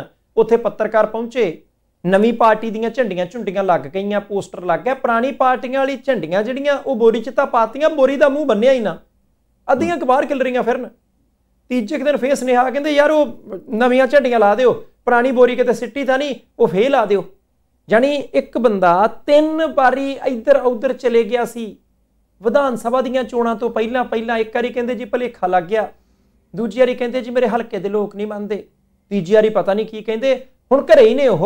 जानी कि संभव आ भाई, कुछ भी हो जाता, इत्थे कोई वड्डी गल नहीं है। नहीं, मैं तो ये सोचता सी भी आ जो 2 दिन पहलां ये गल ਚੱਲੀ ਸੀ ਨਾ ਵੀ ਆਮ ਆਦਮੀ ਪਾਰਟੀ ਦੇ ਜੀ MLA ਜੀ 20 ਕਰੋੜ ਜੀ 25 ਕਰੋੜ ਨੂੰ ਮੰਨਦੇ ਆ, ਤੇ ਕੁਝ ਕਾਂਗਰਸ ਪਾਰਟੀ ਦੇ ਵਿੱਚੋਂ BJP 'ਚ ਗਏ ਹੋਏ ਲੀਡਰ ਸਾਹਿਬਾਨਾਂ ਦੇ ਬਿਆਨ ਆਏ ਸੀ, ਆਪਾਂ ਇੱਥੇ ਵੀ ਜ਼ਿਕਰ ਕੀਤਾ ਸੀ। ਉਹ ਕਹਿੰਦਾ ਲੈ ਇਹਨਾਂ ਦਾ ਕੋਈ ਪੰਜੀ ਮੁੱਲ ਨਹੀਂ ਪਾਉਂਦਾ, ਅਸੀਂ ਕੀ ਕਰਨੇ, ਸਾਨੂੰ ਲੋੜ ਹੀ ਨਹੀਂ। ਮੈਂ ਕੁਦਰਤੀ ਸੋਚਦਾ ਹੈ ਵੀ ਜੇ ਉਸੇ ਪਾਰਟੀ 'ਚੋਂ ਜਿਹੜੀ 'ਚ ਉਹ ਗਏ ਸੀਗੇ BJP 'ਚ, ਉਸੇ ਪਾਰਟੀ ਦੇ ਜਦੋਂ MLA ਆਉਣਗੇ ਫਿਰ ਉਹਨਾਂ ਬਾਰੇ ਕੀ ਬਿਆਨ ਦੇਣਗੇ ਵੀ ਲੈ ਗੁਰੂ ਉਹ ਬੰਦੇ ਹੀਰੇ ਸੀ, ਐਵੇਂ ਉੱਥੇ ਉਸ ਪਾਰਟੀ 'ਚ ਬੈਠੇ ਅਸੀਂ ਤੇ ਉਦੋਂ ਦਾ ਕਿਹਾ ਨੇ ਆ ਜਾਓ, ਇੱਦਾਂ ਹੋਊਗਾ ਫਿਰ। नहीं हो संभव आ। तुसी संधावालिया साहब देखो, मैं तो कहना आम आदमी पार्टी वाले भुलेखे च ना रहन। जे तुहानूं भुलेखा है साडे नहीं टुटदे, क्यों नहीं टुटदे भी तुसीं फैविकोल दा मजबूत जोड़ लाउने हो, दोनों पासे हाथ ही खिच्चदे हुंदे सी, अगे मशहूरी आउंदी सी। नवीं जनरेशन ने पता नहीं वो मशहूरी देखी कि नहीं देखी। बड़ी क्लीयर कट गल है, भारतीय जनता पार्टी वाले अगले भेजदे आ सद्दा पत्तर, वो कहिंदे जी देखो असीं बंदियां नूं करदे हुंदे एडजस्ट, केंद्र च सरकार साडी, केंद्र च चुनौती सानूं कोई नहीं, साडे नाल रहोगे तो ऐश करोगे भाई, आ जाओ इधरले पासे नूं, इत्थे करना की है, तुसीं दौन टुट्टी पई तुहाडे वाली पार्टी दी मंजी दी। हुण आम आदमी पार्टी ने एक लीडर साहब नाम है सुखपाल सिंह खैरा, उन्होंने विरोधी धिर दा नेता बनाया सी, वो अजकल कांग्रेस पार्टी च ने। जिन्हां नूं उत्तराखंड दे विच मुख मंत्री दा चेहरा बनाया सी, वो अजकल भारतीय जनता पार्टी च ने। जिन्हां नूं टिकट दित्ती सी वो परले पासे मालवे दे विचों बार्डर दे नेड़े ही है हलका, वो टिकट छड्ड के कांग्रेस पार्टी दे विच चले गए सी, आपां सारिआं नूं पता है। इस करके कोई बंदा ये ना समझे, गोवा वाले भी कई बंदे आम आदमी पार्टी दे भज्जे फिरदे आ, होर भी कई बंदे टुट के होरना पासिआं नूं गए आ। इस करके तुसीं ये ना समझो कि तुहाडा इन्ना किला मजबूत है कि तुहाडे बंदे जा नहीं सकते। जदों पहली बारी पूर्ण बहुमत वाली सरकार दिल्ली च बनी अरविंद केजरीवाल दी, 2-3 MLA तो उदों ही लांभे हो गए सी, उन्हां चों 1-2 ने मुड़ के भारतीय जनता पार्टी की टिकट के उत्ते इलैक्शन भी लड़िया। इस करके कोई वड्डी गल नहीं, 2 MP थोड़े ही टुटे सी जदों पहली बारी 4 सीटां पंजाब दे विचों लोक सभा दीयां तुसीं जित्तियां। इस करके कोई वड्डी गल नहीं भाई, अगलियां दे कोले ट्रक वड्डा है, अगले कहंदे थां खुला है, कुर्सी डाउणी कुर्सी डालो, पराली विछाड़ के दरी असीं उपर रखी है, जे इधर रल मिल के भाईबंदी ने चलना उदां देख लो। नहीं देखो सारे पासे ही मतलब सो कुल मिला के देखो जी चर्चावां जिद्दां दीयां हैगीਆਂ इन्हां सारियां चर्चावां दे विचों कुछ भी हो सकदा, ਜਿਹੜੀ ਵੀ खबर आई आपां आप जी नाल साਂਝੀ कर लांगे। पर ये सारे कुछ एक खबर वाहवा चिर दी उड़ीकी जाती सी, पर हुण इन्ने महीनों बाद आई तो खबर ये आई भी राजा वड़िंग साहब क्योंकि हुण प्रधान ने कांग्रेस पार्टी दे, वो जिहड़े इस तो पहले प्रधान सीगे नवजोत सिंह सिद्धू साहब, उन्होंने मिलन गए जेल दे विच। हुण ये जिहड़ी मुलाकात है क्योंकि सिद्धू साहब तो काफ़ी महीने तो अंदर ने, इन्ने चिर बाद ये जिहड़ी खबर आई ये ते बड़ी हैरानी हुंदी, किते इदां तो नहीं कि भी पहलां वड़िंग साहब नूं लग्गिया भी नहीं नहीं यार लोड़ ही नहीं, की लोड़ पई आ, तो हुण जदों हौली हौली वेख्या होऊगा क्योंकि जदों बंदा प्रधान बनदा फिर उन्हूं पता लगदा भी फलाना बंदा अपना ही फलाना किसी होर धड़े दा ही आ वैसे कहिंदा हैगा भी मैं तुहाडे नाल आ पर अंदरों है नहीं हूँ। फिर हो सकदा उन्होंने तकलीफ हो याद आई हो भी यार जिहड़ी चीज़ इस वक्त प्रधान के तौर पर मेरे नाल हुंदी पई है सिद्धू साहब नाल भी हो हटी होनी है, किते उही दुख सुख खोलण ना गए हुण। देखो एक प्रधान के तौर पर तो राजा वड़िंग साहब का जिहड़ा वो फर्ज बनता है कि भाई आपदी पार्टी के लीडर नूं मिलण जाण। हाँ सोच ते पहरा दिंदे आ ठोक के कि नहीं दिंदे, वो एक वक्री गल है। हुण संधावालिया साहब तुसीं देखो दो वक्रियां वक्रियां चीज़ां। जदों राजा वड़िंग साहब प्रधान बने हैं तो उदों सिद्धू साहब ताजपोशी दे विच भी नहीं सी गए बहुता, जदों गए भी सी बाहरों मुड़ आए, उत्थे ही खड़ के मुड़ आए। एक दो जगह के उत्ते प्रदर्शन किया सी कांग्रेस पार्टी ने, उदों भी इधर उधरों लांभे होकर मुड़िया। जानी राजा वड़िंग साहब नूं लगदा सी कि कोऑपरेशन नहीं किया जा रहा। सिद्धू साहब ने एक दो जगह के उत्ते इकट्ठ किया सी जेल जाण तो पहलां। वड़िंग साहब कहंदे सी साडी पार्टी का ऑफिशियल प्रोग्राम नहीं है, असीं ना समर्थन करते हैं ना विरोध करते हैं। उन्होंने देखते हैं तो देरी जी है लगता है कि ठीक है सियासतदान इदा करते होंगे आ। फिर मैनूं चेता आ जाता सी जदों नवजोत सिंह सिद्धू होरां दी मंत्री मंडल दे विचों कुर्सी गई है कैप्टन साहब की सरकार दे वेले। कुर्सी कदों गई है? लोक सभा दीयां चोणां। लोक सभा दीयां चोणां च ਭਾਸ਼ਣ ਕਿੱਥੇ ਦਿੱਤਾ ਹੈ? ਬਠਿੰਡੇ ਉਹ ਕਾਂਗਰਸ ਦਾ ਉਮੀਦਵਾਰ ਕੌਣ? ਅਮਰਿੰਦਰ ਸਿੰਘ ਰਾਜਾ ਵੜਿੰਗ। ਸੰਬੋਧਨ ਕੌਣ ਕਰਦਾ ਸੀ? ਨਵਜੋਤ ਸਿੰਘ ਸਿੱਧੂ। ਕਿਹਦੇ ਹੱਕ 'ਚ? ਰਾਜਾ ਵੜਿੰਗ ਦੇ ਹੱਕ 'ਚ। 25-75 ਵਾਲੀ ਗੱਲ ਉਦੋਂ ਕੀਤੀ ਸੀ, ਉਹਦੇ ਤੋਂ ਬਾਅਦ ਕੁਰਸੀ ਗਈ ਤੇ ਉਹ ਕਹਿੰਦੇ ਸੀ ਕੋਈ ਗੱਲ ਨਹੀਂ, ਮੈਂ ਭਾਈ ਪ੍ਰਚਾਰ ਕਰਕੇ ਆਊਂਗਾ। ਰਾਜੇ ਵੜਿੰਗ ਦੇ ਲਈ ਗੱਲ ਕਿਹੜੀ ਹੈ? ਹੁਣ ਹੋ ਸਕਦਾ ਉਹ ਚੇਤਾ ਆ ਗਿਆ ਹੋਵੇ ਕਿ ਭਾਈ ਬੰਦਾ ਖੜਦਾ ਰਿਹਾ ਹੈ, ਬੰਦਾ ਪ੍ਰਚਾਰ ਕਰਨ ਆਉਂਦਾ ਰਿਹਾ ਹੈ। ਵੈਸੇ ਵੀ ਕਾਂਗਰਸ ਪਾਰਟੀ ਜਿਸ ਤਰੀਕੇ ਹੌਲੀ ਹੌਲੀ ਭੁਰਦੀ ਜਾ ਰਹੀ ਹੈ ਪੰਜਾਬ 'ਚ, ਰਾਜਾ ਵੜਿੰਗ ਸਾਹਿਬ ਦੇ ਲਈ ਜ਼ਰੂਰੀ ਹੈ। ਸਿੱਧੂ ਸਾਹਿਬ ਦਾ ਇੱਕ ਆਪਣਾ ਧੜਾ ਹੈ, ਕੁਝ ਲੀਡਰ ਪਿਛਲੇ ਦਿਨੀ ਉਹਨਾਂ ਨੂੰ ਮਿਲ ਕੇ ਆਏ ਆ, ਤੇ ਜੇ ਰਾਜਾ ਵੜਿੰਗ ਸਾਹਿਬ ਨਹੀਂ ਜਾਂਦੇ, ਇੱਕ ਟਰੈਕ ਦੇ ਉੱਤੇ ਕੰਮ ਨਹੀਂ ਆਉਂਦਾ, ਕੱਲ੍ਹ ਨੂੰ ਕਿਸੇ ਹੋਰ ਤਰ੍ਹਾਂ ਦੇ ਨੁਕਸਾਨ ਦੀ ਆਸ ਹੋ ਸਕਦੀ ਸੀ। ਜੀ ਹੋ ਸਕਦੀ ਆ। ਮੈਂ ਇਹ ਵੀ ਯਾਦ ਕਰ ਰਿਹਾ ਸੀ ਜਦੋਂ ਕੈਪਟਨ ਸਾਹਿਬ ਤੋਂ ਬਾਅਦ ਉਹਨਾਂ ਨੂੰ ਲਾਂਭੇ ਕਰਨ ਤੋਂ ਬਾਅਦ ਸੁਨੀਲ ਜਾਖੜ ਹੋਰੀ ਉੱਧਰ ਚਲੇ ਜਾਂਦੇ ਆ, ਤੇ ਸਿੱਧੂ ਸਾਹਿਬ ਨੂੰ ਜਦੋਂ ਪ੍ਰਧਾਨਗੀ ਵਾਲੀ ਗੱਲ ਮਿਲਦੀ ਹੈ ਵੀ ਆਹ ਲਓ ਜੀ ਸਿੱਧੂ ਸਾਹਿਬ ਦੇ ਹੱਥ 'ਚ ਕਮਾਂਡ ਜੀ, ਉਦੋਂ ਦੋ ਬੰਦੇ ਚਪਲਾਂ 'ਚ ਹੀ ਚਲੇ ਗਏ ਸੀ ਫੁੱਲ ਲੈ ਕੇ ਵਧਾਈ ਦੇਣ, ਇੱਕ ਕੁਲਵੀਰ ਸਿੰਘ ਜ਼ੀਰਾ ਤੇ ਦੂਸਰੇ ਰਾਜਾ ਵੜਿੰਗ ਸਾਹਿਬ। ਹੁਣ ਤੁਸੀਂ ਦੇਖ ਲਓ ਵੀ ਇੱਕ ਤੇ ਉਹ ਸਮਾਂ ਸੀਗਾ ਜਦੋਂ ਸਭ ਤੋਂ ਪਹਿਲੀਆਂ ਦੇ ਵਿੱਚ ਉਹ ਕਹਿੰਦੇ ਵੀ ਯਾਰ ਜੁੱਤੀ ਦੀ ਵੀ ਲੋੜ ਨਹੀਂ, ਵਾ ਭੱਜ ਕੇ ਟਾਈਮ ਨਾਲ ਆਪਾਂ ਫੋਟੋ ਲਵਾਈਏ। ਉਹਦੇ ਤੋਂ ਬਾਅਦ ਹੁਣ ਜਦੋਂ ਦੁਬਾਰਾ ਮੁਲਾਕਾਤ ਹੋਈ ਹੈ ਤੇ ਉਹਦੇ 'ਚ ਇੰਨੇ ਮਹੀਨੇ ਲੱਗ ਗਏ।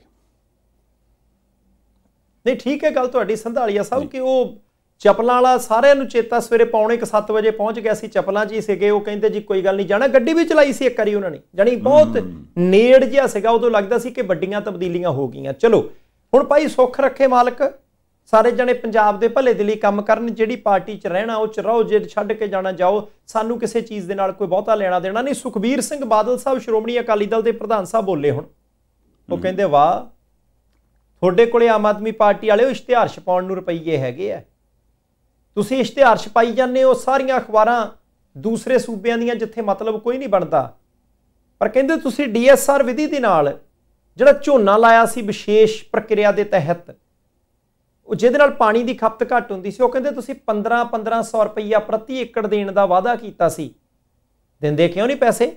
ਪੰਜਾਬ ਦੇ ਕਿਸਾਨਾਂ ਨੂੰ ਰੁਪਈਆਂ ਦੀ ਲੋੜ ਹੈ, ਤੁਸੀਂ ਪ੍ਰੋਮਿਸ ਕੀਤਾ ਹੈ, ਬਣਦਾ ਹੈ ਉਹਨਾਂ ਦਾ, ਤੇ ਰੁਪਈਏ ਦਿਓ, ਕਿਤੇ ਸਾਰੇ ਪੈਸੇ ਐਡਵਰਟਾਈਜ਼ਮੈਂਟ ਦੇ ਉੱਤੇ ਗਵਾ ਨਾ ਦਿਓ, ਪੰਜਾਬ ਦੇ ਲੋਕਾਂ ਦਾ ਹੱਕ ਨਾ ਮਾਰੋ। ਇਹ ਮੁੱਦਾ ਤੇ ਵੈਸੇ ਜਿੱਦਾਂ ਸੁਖਬੀਰ ਸਿੰਘ ਬਾਦਲ ਸਾਹਿਬ ਨੇ ਇਸ ਤੋਂ ਪਹਿਲਾਂ ਮੂੰਗੀ ਵਾਲਾ ਵੀ ਚੱਕਿਆ ਸੀਗਾ ਵੀ ਜਿਹੜੇ ਮੂੰਗੀ ਵਾਲੇ ਨੇ ਜੀ ਉਹ ਬੈਠੇ ਨੇ ਵਿਚਾਰੇ, ਤੇ ਮੂੰਗੀ ਉਹਨਾਂ ਦੀ ਉਦੋਂ ਤੁਸੀਂ ਕਹਿੰਦੇ ਸੀ ਖਰੀਦਾਂਗੇ ਪਰ ਵਿਕੀ ਨਹੀਂ, ਤੇ ਜੋ ਉਹਨਾਂ ਦਾ ਬਣਦਾ ਭਾਈ ਸਾਹਿਬ ਘਾਟਾ ਉਹ ਪੂਰਾ ਕਰਨਾ ਚਾਹੀਦਾ। ਹੁਣ ਉਹਨਾਂ ਨੇ ਜਿਹੜੀ ਡਾਇਰੈਕਟ ਬਿਜਾਈ ਵਾਲੇ ਕਿਸਾਨ ਸੀਗੇ ਜਿਨ੍ਹਾਂ ਨੂੰ ਕਿਹਾ ਸੀ ਸਰਕਾਰ ਨੇ ਉਸ ਵੇਲੇ ਵੀ ਅਸੀਂ ਵਾਅਦਾ ਕਰਦੇ ਹਾਂ ਵੀ ਤੁਸੀਂ ਆਹ ਲਾਓ, ਤੇ ਜੇ ਮੈਂ ਗਲਤ ਨਹੀਂ ਤੇ 1500 ਦਾ ਵਾਅਦਾ ਸੀ ਉਹਨਾਂ ਦਾ, ਉਹ ਅਸੀਂ ਦਿਆਂਗੇ, ਕਹਿੰਦੇ ਉਹ ਵੀ ਨਹੀਂ ਤੁਸੀਂ ਦਿੱਤੇ। ਦੇਖੋ ਇਹ ਉਹ ਗੱਲਾਂ ਨੇ ਜਿਹੜੀਆਂ ਜ਼ਮੀਨ ਨਾਲ ਜੁੜੇ ਹੋਏ ਲੋਕਾਂ ਦੀਆਂ ਗੱਲਾਂ ਨੇ, ਤੇ ਮੇਰੇ ਖਿਆਲ ਨਾਲ ਜੇ ਸਰਦਾਰ ਸੁਖਬੀਰ ਸਿੰਘ ਬਾਦਲ ਸਾਹਿਬ ਇਹ ਗੱਲਾਂ ਕਰਦੇ ਆ ਤੇ ਇਹ ਉਹਨਾਂ ਦਾ ਸਭ ਤੋਂ ਪਹਿਲਾ ਹੱਕ ਬਣਦਾ, ਕਿਉਂਕਿ ਅਕਾਲੀ ਦਲ ਅੱਜ ਨਹੀਂ ਅੱਜ ਤੋਂ ਪਹਿਲਾਂ ਵੀ ਕਹਿੰਦਾ ਆਉਂਦਾ ਕਿ ਅਸੀਂ ਪੰਥ ਦੀ ਤੇ ਆਮ ਕਿਸਾਨਾਂ ਦੀ, ਪਿੰਡਾਂ ਵਾਲਿਆਂ ਦੀ ਅਸੀਂ ਪਾਰਟੀ ਆ। ਤੇ ਹੁਣ ਜੇ ਆਮ ਕਿਸਾਨਾਂ ਦੀ, ਪਿੰਡਾਂ ਵਾਲਿਆਂ ਦੀ, ਉਹਨਾਂ ਮਜ਼ਦੂਰਾਂ ਦੀ ਜੇ ਗੱਲ ਅਕਾਲੀ ਦਲ ਨੇ ਨਹੀਂ ਕਰਨੀ ਤੇ ਫਿਰ ਹੋਰ ਕਿਹੜੀ ਪਾਰਟੀ ਨੇ ਕਰਨੀ? ਚੰਗੀ ਗੱਲ ਮੈਂ ਉਹਨਾਂ ਨੇ ਗੱਲ ਕੀਤੀ, ਪਰ ਚੱਕਰ ਇਹ ਆ ਵੀ ਆਪਣੇ ਤੌਰ ਤੇ ਵੱਖੋ ਵੱਖਰੇ ਮੁੱਦਿਆਂ ਦੇ ਉੱਪਰ ਸੁਖਬੀਰ ਸਿੰਘ ਬਾਦਲ ਸਾਹਿਬ ਬਿਆਨ ਦਿੰਦੇ ਨੇ। ਪਹਿਲਾਂ ਬੰਦੀ ਸਿੰਘਾਂ ਦੇ ਮੁੱਦੇ ਨੂੰ ਆਪਾਂ ਦੇਖਿਆ, ਹੁਣ ਇਹੋ ਜਿਹੇ ਮੁੱਦਿਆਂ 'ਤੇ ਗੱਲ ਕਰਦੇ ਆ।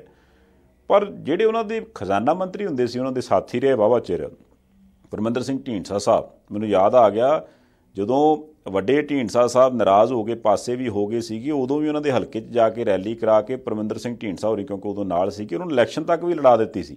ਮਤਲਬ ਇਸ ਲੈਵਲ ਤੱਕ ਦਾ ਮਤਲਬ ਪਿਆਰ ਸੀਗਾ ਉਹਨਾਂ ਦਾ। ਹੁਣ ਇੱਕ ਮੈਂ ਬਿਆਨ ਦੇਖਦਾ ਪਿਆ ਸੀ, ਉਹ ਕਹਿੰਦੇ ਵੀ ਅਕਾਲੀ ਦਲ ਕਹਿੰਦੇ 100 ਸਾਲ ਪੁਰਾਣੀ ਪਾਰਟੀ, ਤੇ ਜੇ ਅੱਜ ਇਹਨਾਂ ਹਾਲਾਤਾਂ 'ਚ ਪਹੁੰਚੀ ਹੈ ਤੇ ਉਹਦੇ ਲਈ ਜ਼ਿੰਮੇਵਾਰ ਸੁਖਬੀਰ ਸਿੰਘ ਬਾਦਲ ਸਾਹਿਬ ਨੇ, ਕਿਉਂਕਿ ਉਹ ਮਨਮਰਜ਼ੀ ਕਰਦੇ, ਕਿਸੇ ਦੀ ਗੱਲ ਸੁਣਦੇ ਨਹੀਂ।